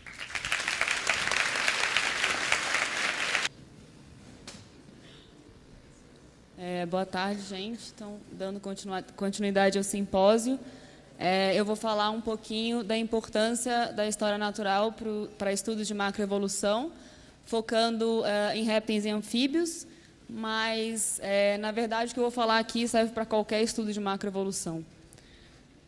Só os exemplos que vão ser com répteis e anfíbios. Então, eu não sei se vocês conhecem esse trabalho, ele saiu na American, não é um trabalho, na verdade, é um artigo de divulgação, que saiu na American Scientist há alguns anos atrás, e ele argumenta muito bem por que a ecologia precisa da história natural. Então, eu me inspirei nesse trabalho e vou tentar convencer vocês, em 20 minutos, por que a macroevolução precisa da história natural. E, na verdade, para mim, isso hoje é extremamente óbvio, mas, como não era tão óbvio quando eu comecei a trabalhar com macroevolução, imagino que não seja tão óbvio para muitas pessoas aqui. Então, para começar a fazer esse link entre história natural e trabalhos em larga e ampla escala, nada melhor do que um trabalho clássico, que é a base tanto da micro quanto da macroevolução, que é a teoria da evolução e seleção natural, proposta por uma pessoa, no caso Charles Darwin, que passou muito tempo observando os organismos na natureza. Além disso, eu gosto do exemplo dos tentilhões de Darwin, que foi um grupo de organismos foi extremamente importante para a própria elaboração da teoria da evolução e é um grupo modelo em estudos de macroevolução e foi extremamente importante para a elaboração do conceito de radiação adaptativa, que é um conceito muito usado na macroevolução. E os tentilhões de Darwin só constituem esse modelo em macroevolução, porque tiveram vários pesquisadores que passaram muito tempo observando eles na natureza, principalmente o casal Grant, que passou mais de 40 anos, ainda está, né, estudando essas aves na natureza. A teoria da biogeografia de ilhas não seria a teoria da biogeografia de ilhas se não fosse a junção do conhecimento de um grande matemático, o Robert MacArthur, e um grande naturalista, o Edward O. Wilson. Mas antes de entrar especificamente na macroevolução, eu vou falar um pouquinho sobre o que é macroevolução. A coisa vai ser um pouco bruta aqui, então, assim, se alguém tiver curiosidade, quiser saber mais sobre macroevolução e sobre os trabalhos que eu vou mostrar aqui, pode me procurar, que eu tenho o maior prazer em falar um pouquinho mais. Então, de uma forma bem geral, macroevolução, os estudos de macroevolução, eles tentam estudar, entender por que a biodiversidade muda no espaço e mudou ao longo do tempo evolutivo, e normalmente focam em uma ampla escala taxonômica, temporal e espacial. E, de fato, a gente sabe, hoje em dia, que a diversidade mudou ao longo do tempo evolutivo. Aqui, só para exemplificar, o número de famílias de diversos grupos de organismos, com aumentos substanciais e decréscimos significativos, no caso, os decréscimos aqui ressaltados pelas 5 grandes extinções em massa, e, basicamente, 2 processos são importantes. Processos que ocorrem em escalas evolutivas menores são extremamente importantes, estão por trás, regulando essas variações na biodiversidade. O primeiro é a especiação, ou seja, a formação de uma nova linhagem ou uma espécie, e o outro é a extinção, que ocorre quando a última população de uma linhagem deixa de existir. Então, alguma das perguntas que a gente tenta responder quando fazendo macroevolução por exemplo, por que alguns grupos têm mais espécies do que outros? Então, por que será que os tuatara abrangem 2 espécies, enquanto o grupo irmão esquamata tem mais de 10 mil? Uma explicação poderia ser porque os esquamata estão associados a taxas maiores de especiação em relação aos tuatara, ou então porque os tuatara possuem maiores taxas de extinção e, por isso, acumularam menos espécies ao longo do tempo. A gente normalmente vai além disso e tenta buscar entender por que esses grupos têm maiores taxas de especiação. Talvez isso esteja relacionado com algum aspecto ecológico particular daquele grupo, ou porque eles ocorram numa determinada área que proporciona amplas oportunidades para que novas espécies sejam geradas. Uma outra pergunta é por que alguns grupos têm uma variação morfológica muito maior do que outros. E normalmente não, mas isso pode estar relacionado com uma taxa de evolução morfológica maior nesses grupos. E só para exemplificar isso aqui, é um trabalho do Dan Hrabowski, em que ele mostra que 2 grupos relacionados, lerista e quitonotos, lá da Austrália, têm taxas extremamente diferentes, quitonotos com taxas bem menores e os leristas com taxas bem maiores, e que, de fato, faz sentido, dado a diversidade de redução e tamanho de membro que os leristas têm. E, só para usar essa figura de exemplo, sempre que tiver esses gráficos, essas filogenias coloridas, as cores mais quentes são sempre taxas maiores. E, por fim, será que a dinâmica de diversificação, ou seja, de espécies ou morfológica, difere nas diferentes regiões geográficas? E essa pergunta surge quando a gente olha os diferentes padrões de distribuição dos diferentes grupos. Por exemplo, os lagartos com riqueza altíssima na Austrália, o que não ocorre para serpentes, o que sugere que talvez a dinâmica de diversificação desses grupos seja diferente nessa região. Mas, independente da pergunta que a gente quer fazer, quando a gente trabalha com macroevolução, a gente precisa de informação histórica para responder essas perguntas, estudar a dinâmica de diversificação dos organismos. E a gente pode fazer isso usando o registro fóssil ou as filogenias moleculares. Especificamente para répteis e anfíbios, o registro fóssil é considerado incompleto para trabalhar num framework macroevolutivo. Então, o que a gente faz é usar as filogenias moleculares. Então, os exemplos que eu vou mostrar aqui são, basicamente, estudos que utilizam filogenias moleculares. Então, usando essas filogenias moleculares, a gente pode estimar as taxas de especiação. Em teoria, a extinção, mas já tem vários trabalhos mostrando que, infelizmente, as filogenias moleculares não são capazes de estimar tão bem a extinção assim. E também as taxas de evolução de traits, como de morfologia, taxas de evolução climática, coisas do tipo. Aqui só um exemplo de uma filogenia da família Viperidae, em que a gente estimou as taxas de evolução morfológica e, basicamente, o que essa figura está mostrando é que o acúmulo de variação morfológica foi muito maior no início da radiação dos viperídeos em comparação com o presente. Usando as filogenias, a gente também pode comparar, testar hipóteses de correlação entre, por exemplo, a variação na taxa de especiação em relação à temperatura, o que foi encontrado aqui para esse trabalho com anfíbios. Mas que tipo de informação de história natural a gente utiliza em estudos de macroevolução?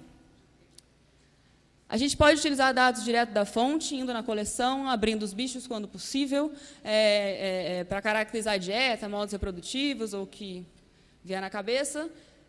Medindo também, frequentemente a gente vai nas coleções medir as espécies, basicamente quando a gente trabalha com um número palpável de espécies, que varia muito o número de espécies que a gente trabalha. A gente pode usar também trabalhos em que já fizeram esse trabalho para a gente.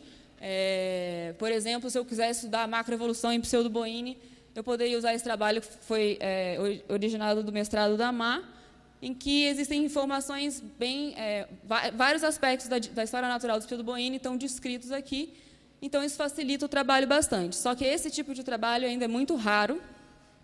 Então, basicamente, frequentemente, o que a gente faz é sair catando informação de história natural que está espalhada na literatura e construir a nossa própria base de dados para poder responder as questões que a gente quer.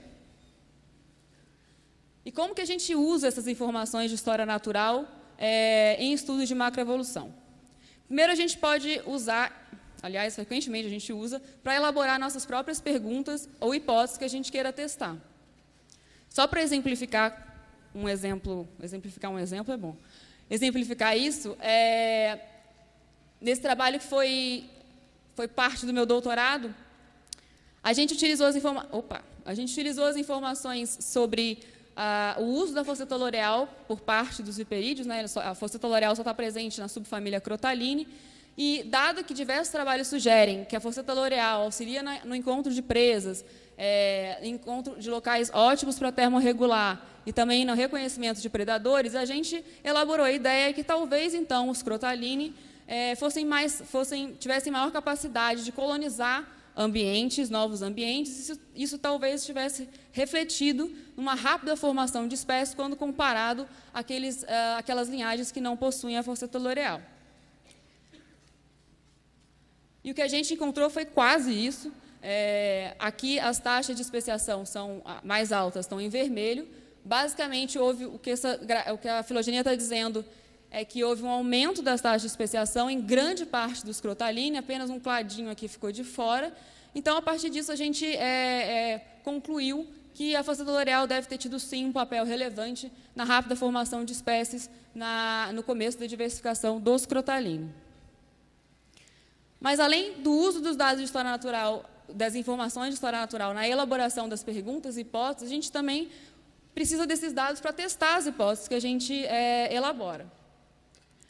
Então, nesse exemplo também, parte do meu doutorado, a gente queria saber se a morfologia dos viperídeos arborícolas evolui de forma mais restrita ou constraint, que é o termo em inglês, quando comparado às linhagens terrestres. Essa hipótese, na verdade, não surgiu da nossa cabeça. Isso, na verdade, está descrito em vários livros e trabalhos sobre história natural de serpentes, onde os pesquisadores já tinham observado que as serpentes arborícolas tendem a ser mais parecidas, né, apresentam síndromes morfológicas quando comparadas às terrestres. Então, basicamente, a gente pegou essa informação e quis saber se isso tinha um reflexo na história evolutiva, nas trajetórias de diversificação morfológica do grupo. Para fazer isso, a gente visitou inúmeras coleções científicas para medir um monte de espécies de viperídeo. Fizemos uma compilação gigantesca para caracterizar o principal microhabitat que as espécies utilizam. E o que a gente viu foi basicamente que das três variáveis morfológicas que a gente trabalhou, 2 delas, tamanho corporal e a circunferência no meio do corpo, apresentam uma trajetória de evolução mais restrita, indicando que o ambiente arborícola provavelmente impõe pressões seletivas extremamente fortes nessas linhagens. Eu não vou explicar o gráfico, senão eu vou ficar os 20 minutos aqui. Vocês vão ter que acreditar em mim. Nesse outro trabalho, que eu selecionei porque é anfíbio, senão eu ia ficar falando de viperídeo, acho que o resto do coisa. O que eles quiseram saber era quais aspectos ecológicos estariam relacionados à rápida radiação dos bufonídeos africanos. E, na verdade, eles não encontraram relação de nada com nada, mas eu coloquei esse trabalho aqui porque eu achei interessante a trabalheira que eles tiveram de ir atrás dessas informações dos museus. Então, eles levantaram informações de fecundidade, tamanho do ovo, tamanho corporal, e está tudo bonitinho disponibilizado no próprio trabalho deles. Já esse trabalho, que está em andamento, faz parte do meu pós-doutorado, a gente está tentando entender se o cenário geográfico e propriedades intrínsecas dos organismos determinam a coexistência, a probabilidade de 2 espécies coexistirem ao longo do tempo, e a gente está trabalhando com mais de 300 espécies de serpentes e mais de 700 espécies de lagarto. Para fazer isso, a gente precisa de mapas de distribuição dos bichos, para determinar se eles são simpátricos ou não. A gente está fazendo uma compilação imensa de aspectos ecológicos da história natural dos bichos, para poder tentar entender se algum desses aspectos influenciam na probabilidade de coexistência ao longo do tempo.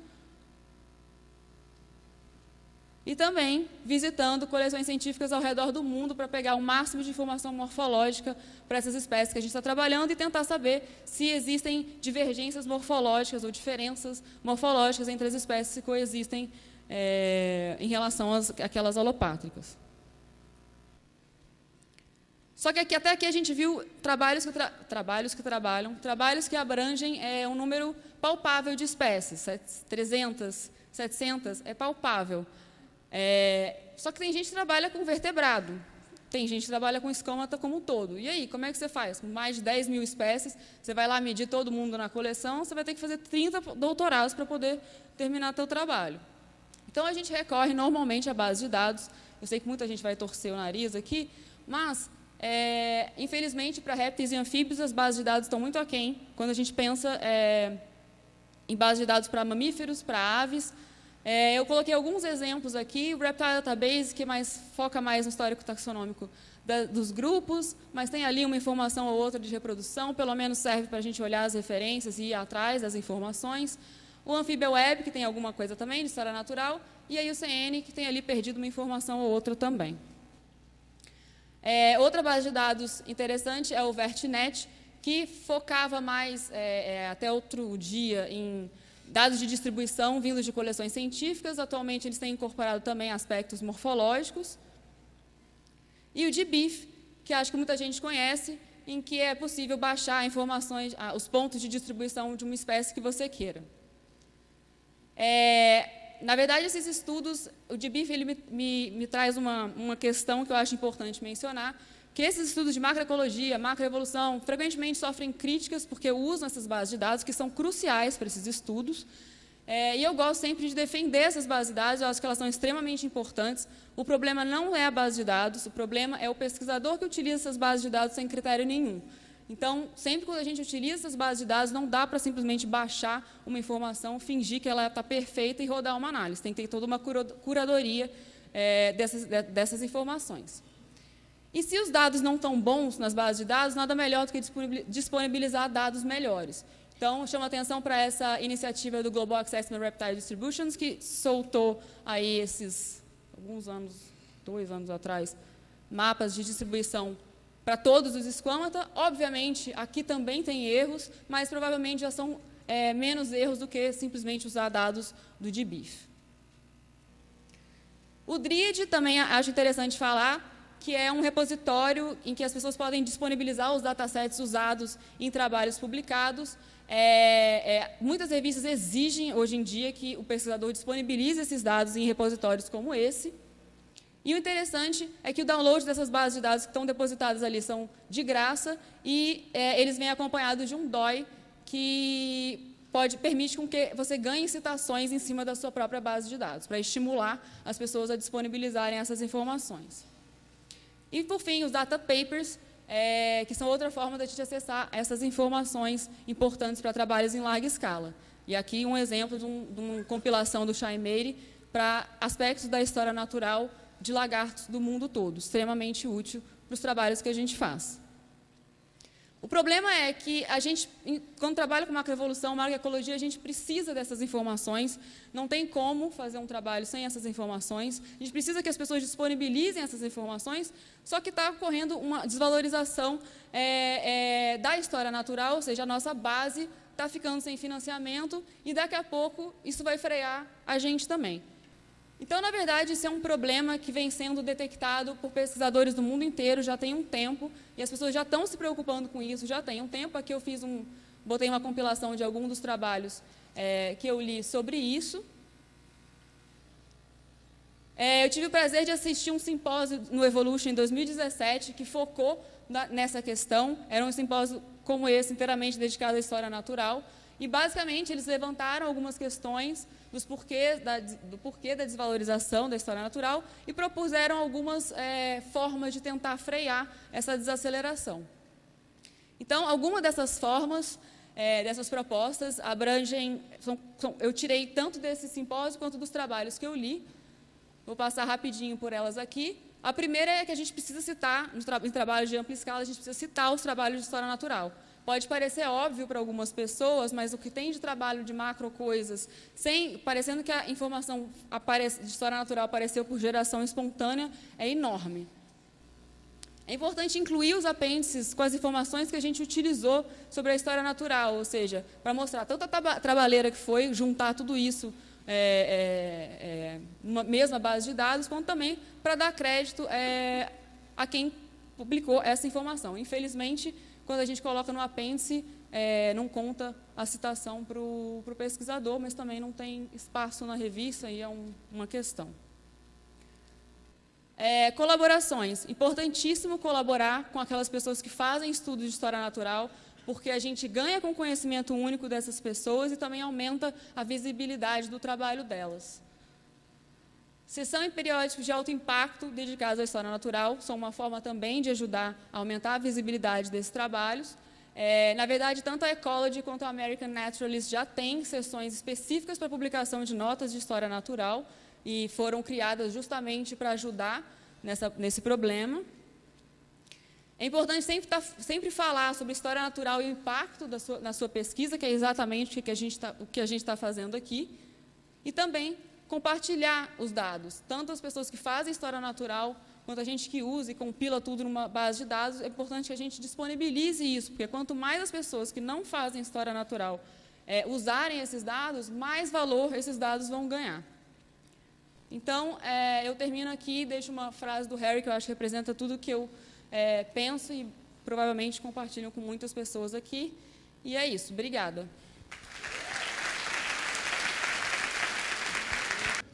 Gente, eu queria, rapidamente, eu vou correr, porque eu acho que o mais legal desse simpósio vai ser abrir a discussão e a gente conversar sobre as questões que a gente já levantou aqui e ouvir as perguntas de vocês, as dúvidas de vocês, tá bom? Então, assim, o título é enorme da minha apresentação, mas a apresentação é bem pequenininha, vocês vão ver.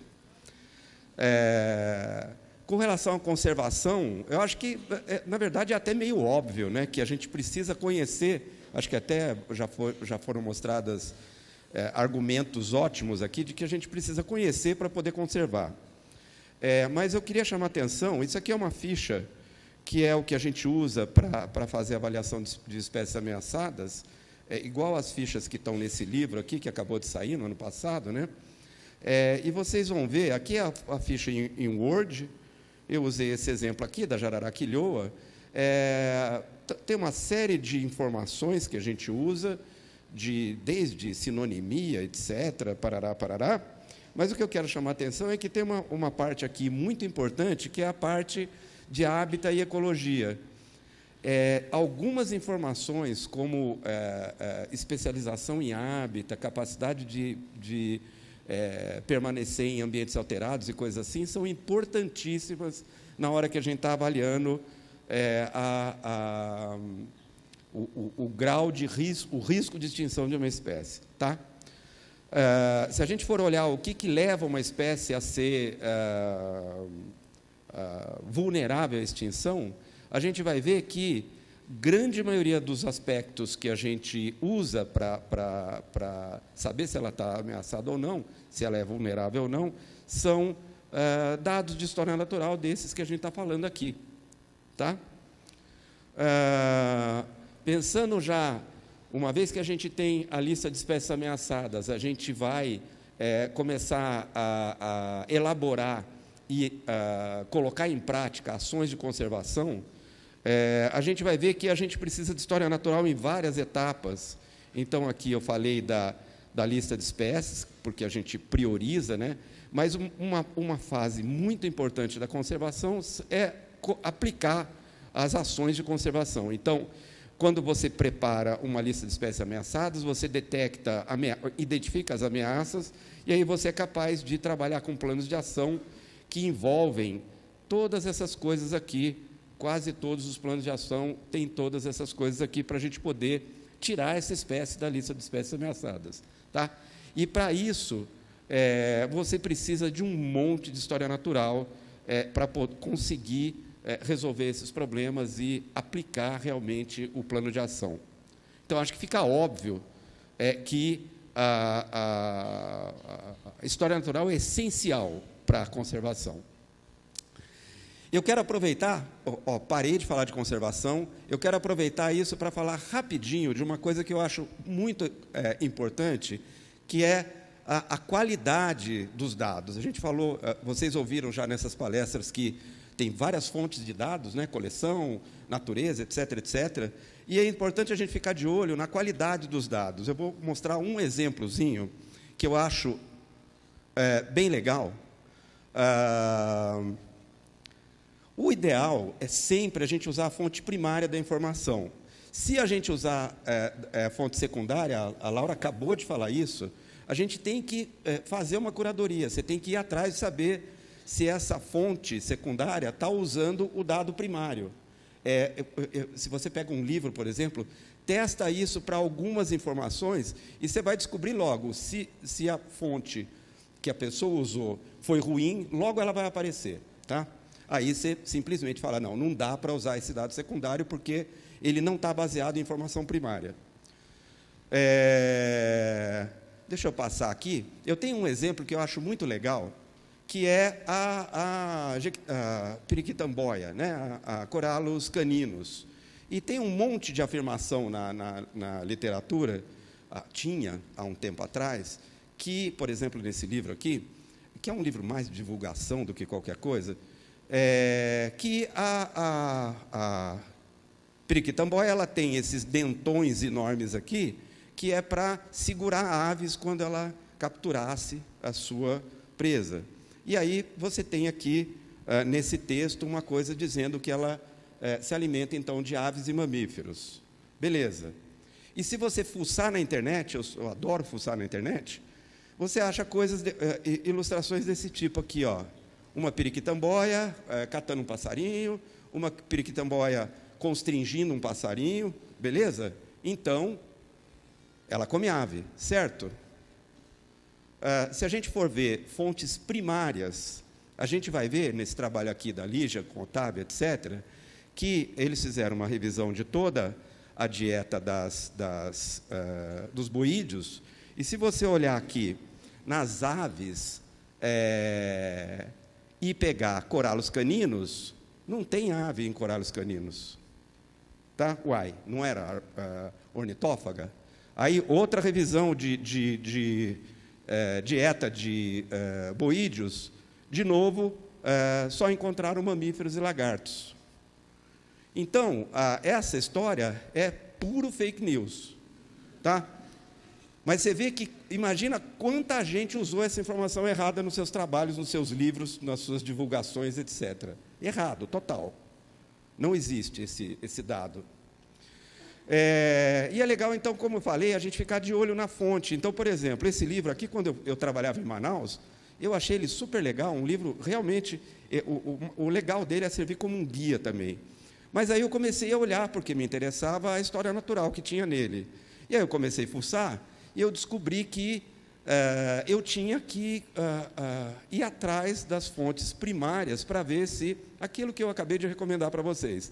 Eu comecei a ir atrás das fontes primárias para ver se confirmava as coisas que ele dizia de história natural nesse livro. E aí, o que eu encontrei foi um monte de barbaridade. Eu até me comuniquei com o autor para falar que eu ia publicar uma crítica sobre o livro dele. Ele me agradeceu. E eu publiquei uma resenha. É uma pena que a gente só publica resenha quando a gente não gosta do trabalho, né? Quando a gente tem crítica, né? Eu tenho que fazer essa crítica a mim mesmo.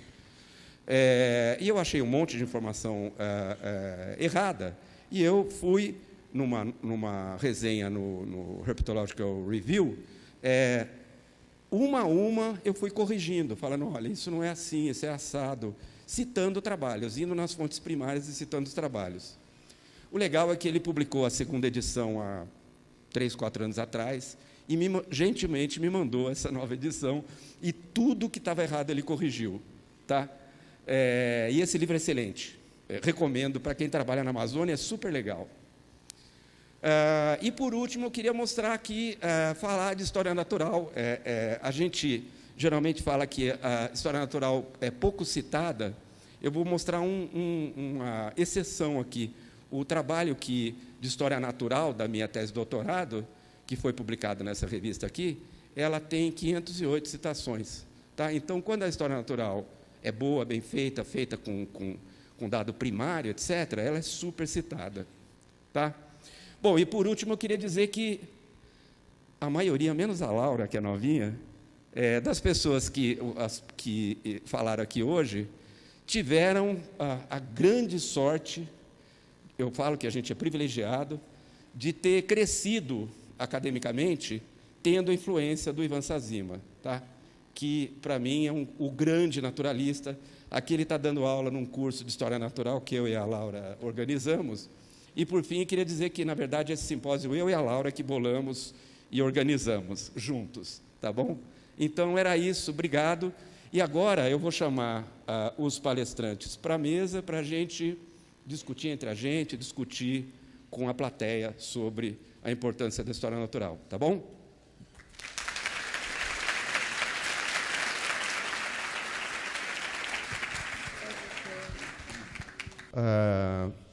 Eu queria, primeiro, só perguntar para os meus colegas se alguém tem alguma complementação a fazer. Às vezes a gente vê a apresentação de um colega e vem alguma ideia, não sei, que vocês queiram acrescentar ao que já foi falado, antes de abrir para... Tudo bem? Não, só vou falar que eu tirei os vídeos da minha apresentação, porque não ia caber. Tinha uns vídeos bonitinhos, mas não deu. Não coube no tempo. Gente, então, está aberto para perguntas. Por favor. Boa tarde. Primeiramente, queria parabenizar todos. E, Márcio, eu queria fazer uma pergunta, queria saber sua opinião sobre um assunto, né? Primeiro, diante do cenário que a gente tem hoje no país político, né? O que é que você acha que vai acontecer com os trabalhos de história natural, principalmente os trabalhos feitos em campo, né?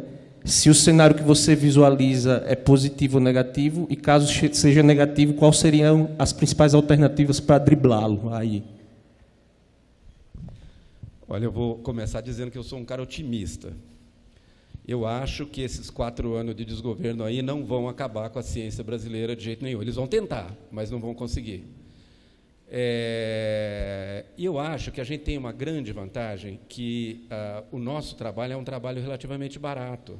Eu vejo que eu comparo os projetos que eu submeto à FAPESP, por exemplo, que são puramente trabalho de campo, então é despesa de transporte para o campo, balde para pitfall, tela para pitfall, o que for, álcool formal.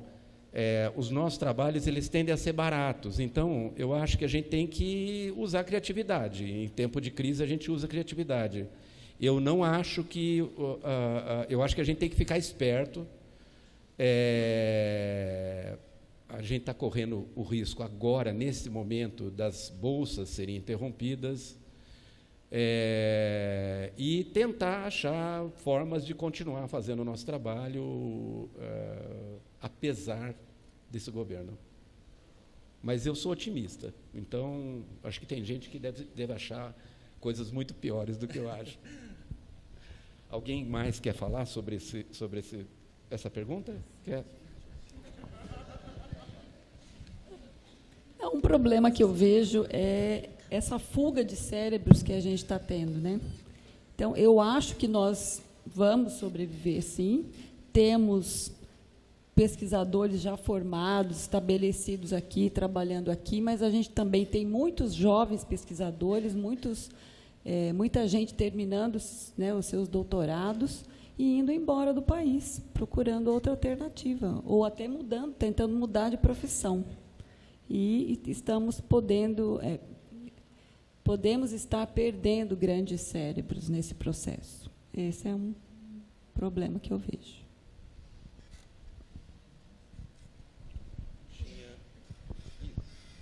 Oi, boa tarde. A minha pergunta é um pouquinho mais específica, vai para a Cíntia.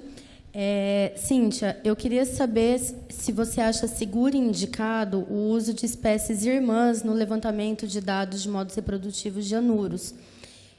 Eu tive esse problema no meu mestrado, né, de fazer o levantamento, então eu acabei utilizando as espécies irmãs. Queria saber a sua opinião sobre essa metodologia e se tem alguma outra saída, porque como é um grupo muito diverso, né, pode ter esse risco.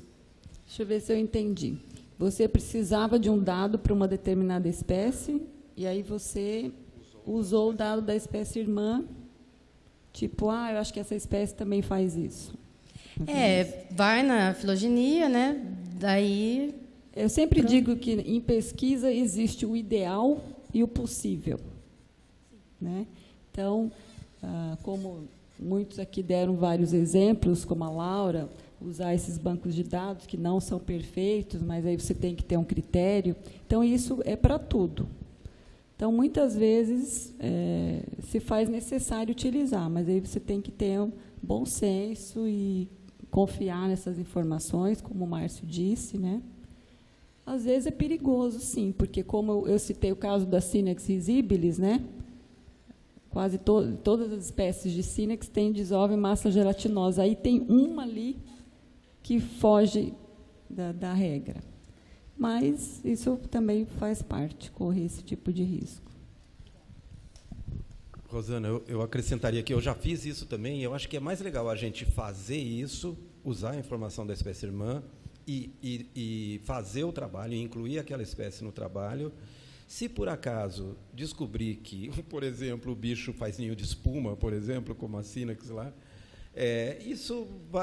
o trabalho vai ser corrigido, você pode até depois rodar de novo a análise, sei lá, mas, de qualquer modo, acho que a gente não devia perder a oportunidade de usar essa informação.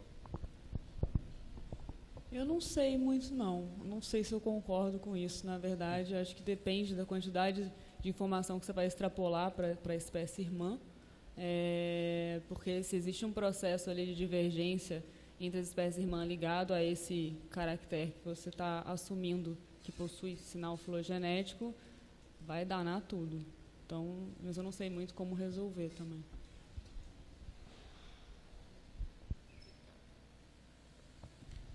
Mais alguma questão?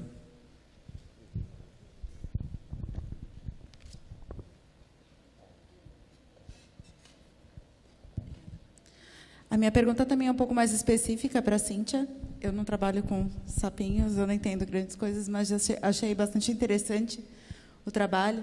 E eu só queria perguntar, porque essa questão que você avaliou da massa do testículo e correlacionar isso com a poliandria e o local, né, onde ocorre os amplexos, enfim. Eu queria saber se tem já estudos que avaliam, correlacionam, né, a massa do testículo com a produção de hormônio mesmo, né? Porque, uma vez que existe a poliandria, acredito que deve existir uma agressividade maior entre esses machos, essas competições que você mencionou, e se haveria essa associação entre a massa do testículo e a produção de testosterona, enfim, sei lá, né, algum hormônio que pudesse estar associado com isso. Como você se chama? Karina. Oi, Karina. Um outro problema, o conhecimento hormonal, né, da reprodução de anúrios. Muito poucos trabalhos. Eu me lembro de cabeça agora um trabalho dos anos 90, Sharon Emerson, eu acho, 1997, onde ela fez esse trabalho analisando a quantidade, a produção de testosterona, tamanho de testículo, ocorrência de poliandria, não encontrou correlação com testosterona. Obrigada.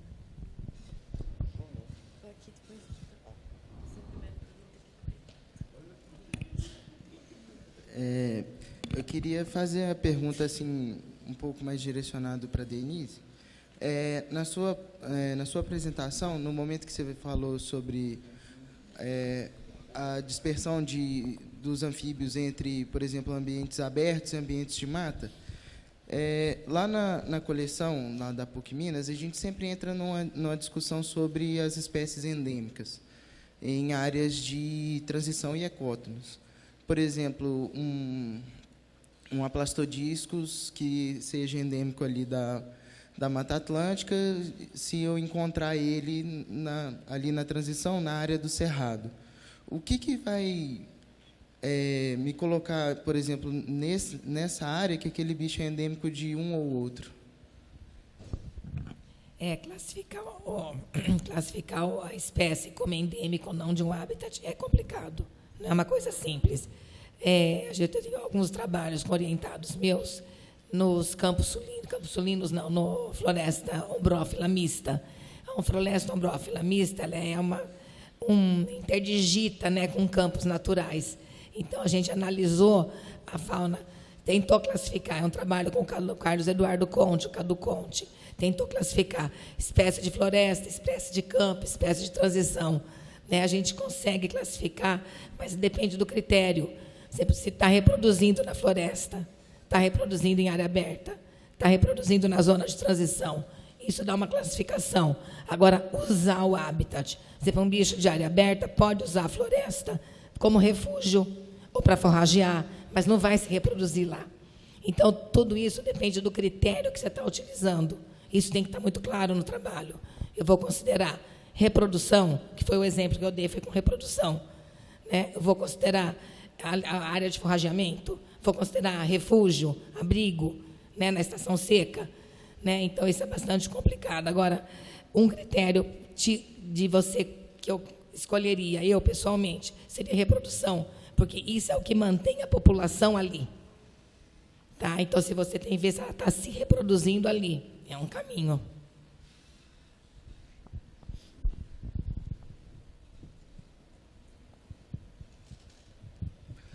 Bom, eu não vi todas as palestras, mas as que eu vi gostei bastante, e tem que fazer um relato e um comentário rápido. Os curadores de coleção, Cíntia, não resisto, porque aquela foi direta para mim. Os curadores de coleção, eles ficam num conflito eterno entre o quanto aquilo pode ser usado e destruído, o quanto tem que ser preservado para outros estudos. Eu tenho um compromisso com a manutenção da coleção, não só com os estudos, é uma coisa difícil de lidar. Relato rápido. Anos atrás, uma colega nossa pediu para retirar 1 centímetro quadrado de pele de determinadas espécies muito antigas que eu tinha na coleção para um estudo importantíssimo de doenças de anfíbios. Eu, chato, falei, não dá. Aí ela falou, mas é muito importante. Eu falei, então convença o Parque Nacional a coletar novos para a gente trocar. Acho que ela não fez isso. Anos depois, um outro colega pediu para passar cotonete, os mesmos bichos. e fazer o mesmo estudo. Se eu tivesse deixado da primeira vez, já era. Então, num congresso recente na Argentina, que você estava presente, o Márcio, se não me engano, teve um simpósio sobre coleções científicas, onde uma colega nossa disse, como boa argentina que era, que só sai de uma empanada o que se colocou dentro. Só sai de uma empanada o que se colocou dentro. Então, eu quero dizer o seguinte, é preciso que vocês ajudem as coleções a aumentarem também. Não dá para sempre pedir para abrir bicho, tirar testículo, isso, claro, você tirou vários, mas isso, aquilo, mas vocês têm que ajudar as coleções, porque isso é uma via de mão dupla. Porque se eu autorizar a fazer tudo o que me pedem, eu garanto para você que a coleção acaba em alguns meses. Porque os pedidos são monstruosos o tempo todo. Tá? Era isso que eu queria dizer. Vou fazer uma réplica. Não, Júnior, você foi dos mais generosos. Não foi uma indireta para você. E eu entendo, sim, a posição dos curadores. Eu acho que é um problema mesmo, estraga os bichos abrir, né? Não foi mesmo uma indireta. Agora que eu sair daqui, eu vou me ajoelhar e agradecer. Que você foi um dos mais bacanas com a minha aluna lá no Museu Nacional do Rio. Te agradeço aqui pessoalmente. Eu acrescentaria que tem curadores e curadores. Sem mais comentários. Oi. Assim como o Júnior, eu perdi a parte do Otávio, então eu não sei se ele tocou nesse assunto, então eu vou fazer uma pergunta capciosa, tá? Por que ninguém admite, mas muita gente considera a história natural uma coisa inferior à ecologia teórica, por exemplo? Mas ninguém admite. Não sei. Por que se considera a história natural algo inferior a...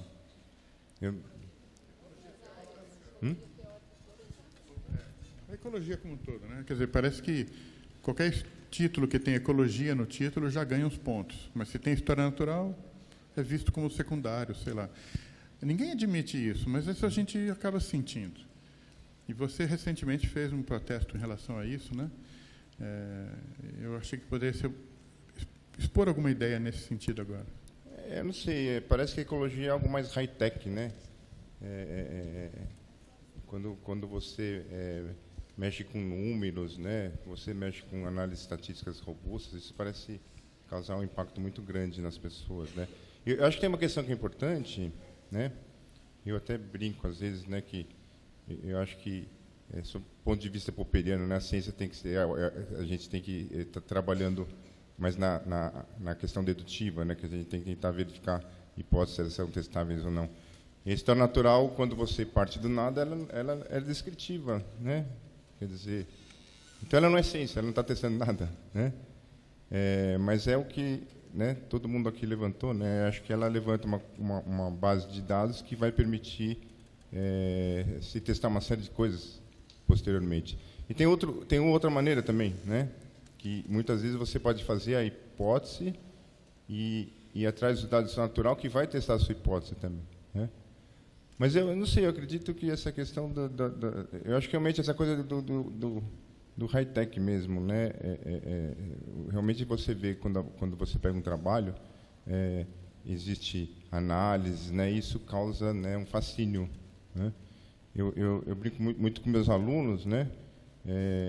Que o R é uma febre, aí todo mundo R. A gente vive a era do R agora, né? E é interessante que você vê que às vezes as pessoas começam a fazer uma análise estatística, né?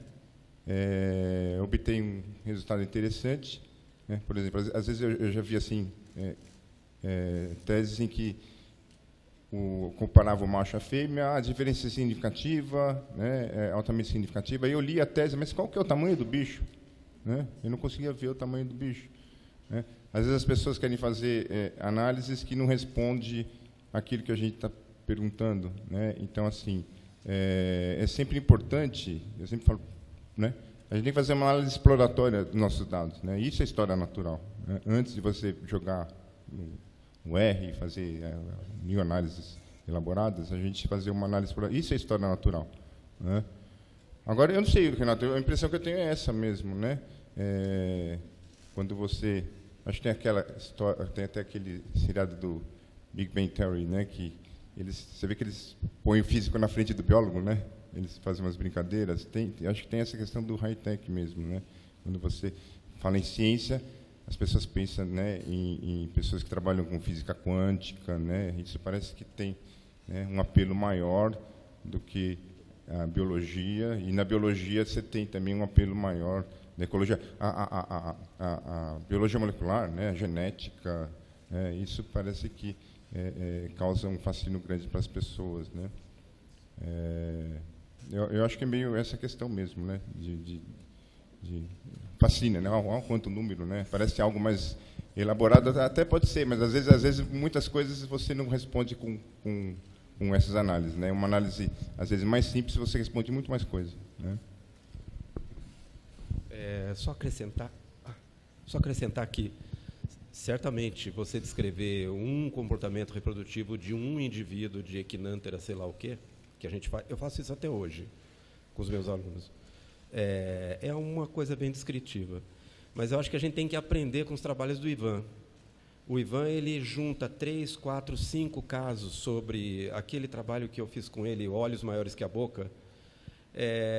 Você vê que essa ideia, só que a gente acabou publicando numa revista brasileira, com pouquíssima circulação, mas você vê que essa ideia depois surgiu na literatura, já alguém fez uma coisa mais elaborada, mas basicamente é você perceber que tem padrões e você começar a levantar hipóteses sobre processos que levam àqueles padrões.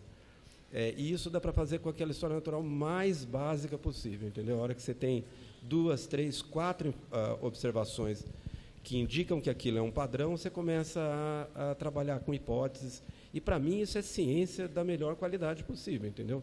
Não é nem melhor nem pior do que qualquer coisa. A gente está contribuindo. O que o Ivan contribuiu com hipóteses de evolução de caracteres em serpentes, por exemplo, e ele trabalhou com tudo, né? É super importante. Né? A gente está até hoje testando hipóteses que o Ivan levantou e vai continuar.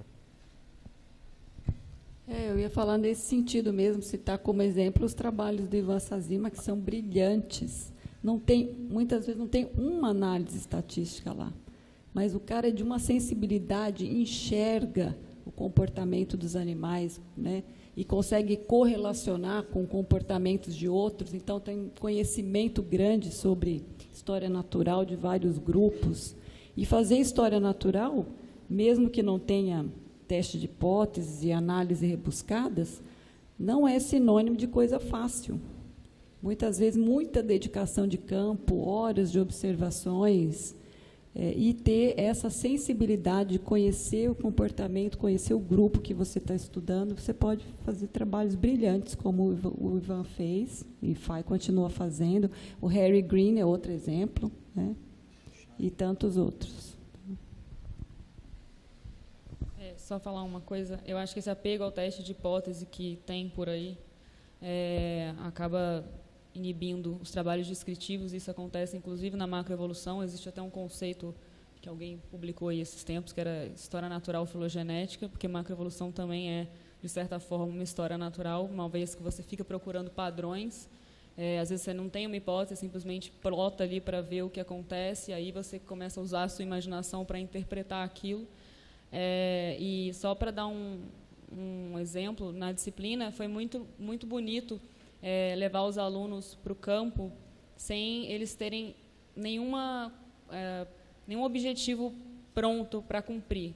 Era simplesmente vai, observa tudo que você quiser, acha aí uma coisa interessante que você acha que é interessante e depois conta para a gente. Era o trabalho final deles.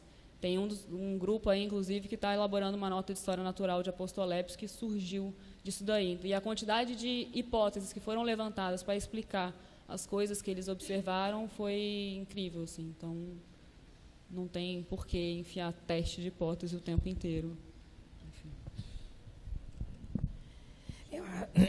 Acho que vou ser um pouco polêmica, que eu vejo duas coisas, uma dicotomia assim, que a gente precisa unir.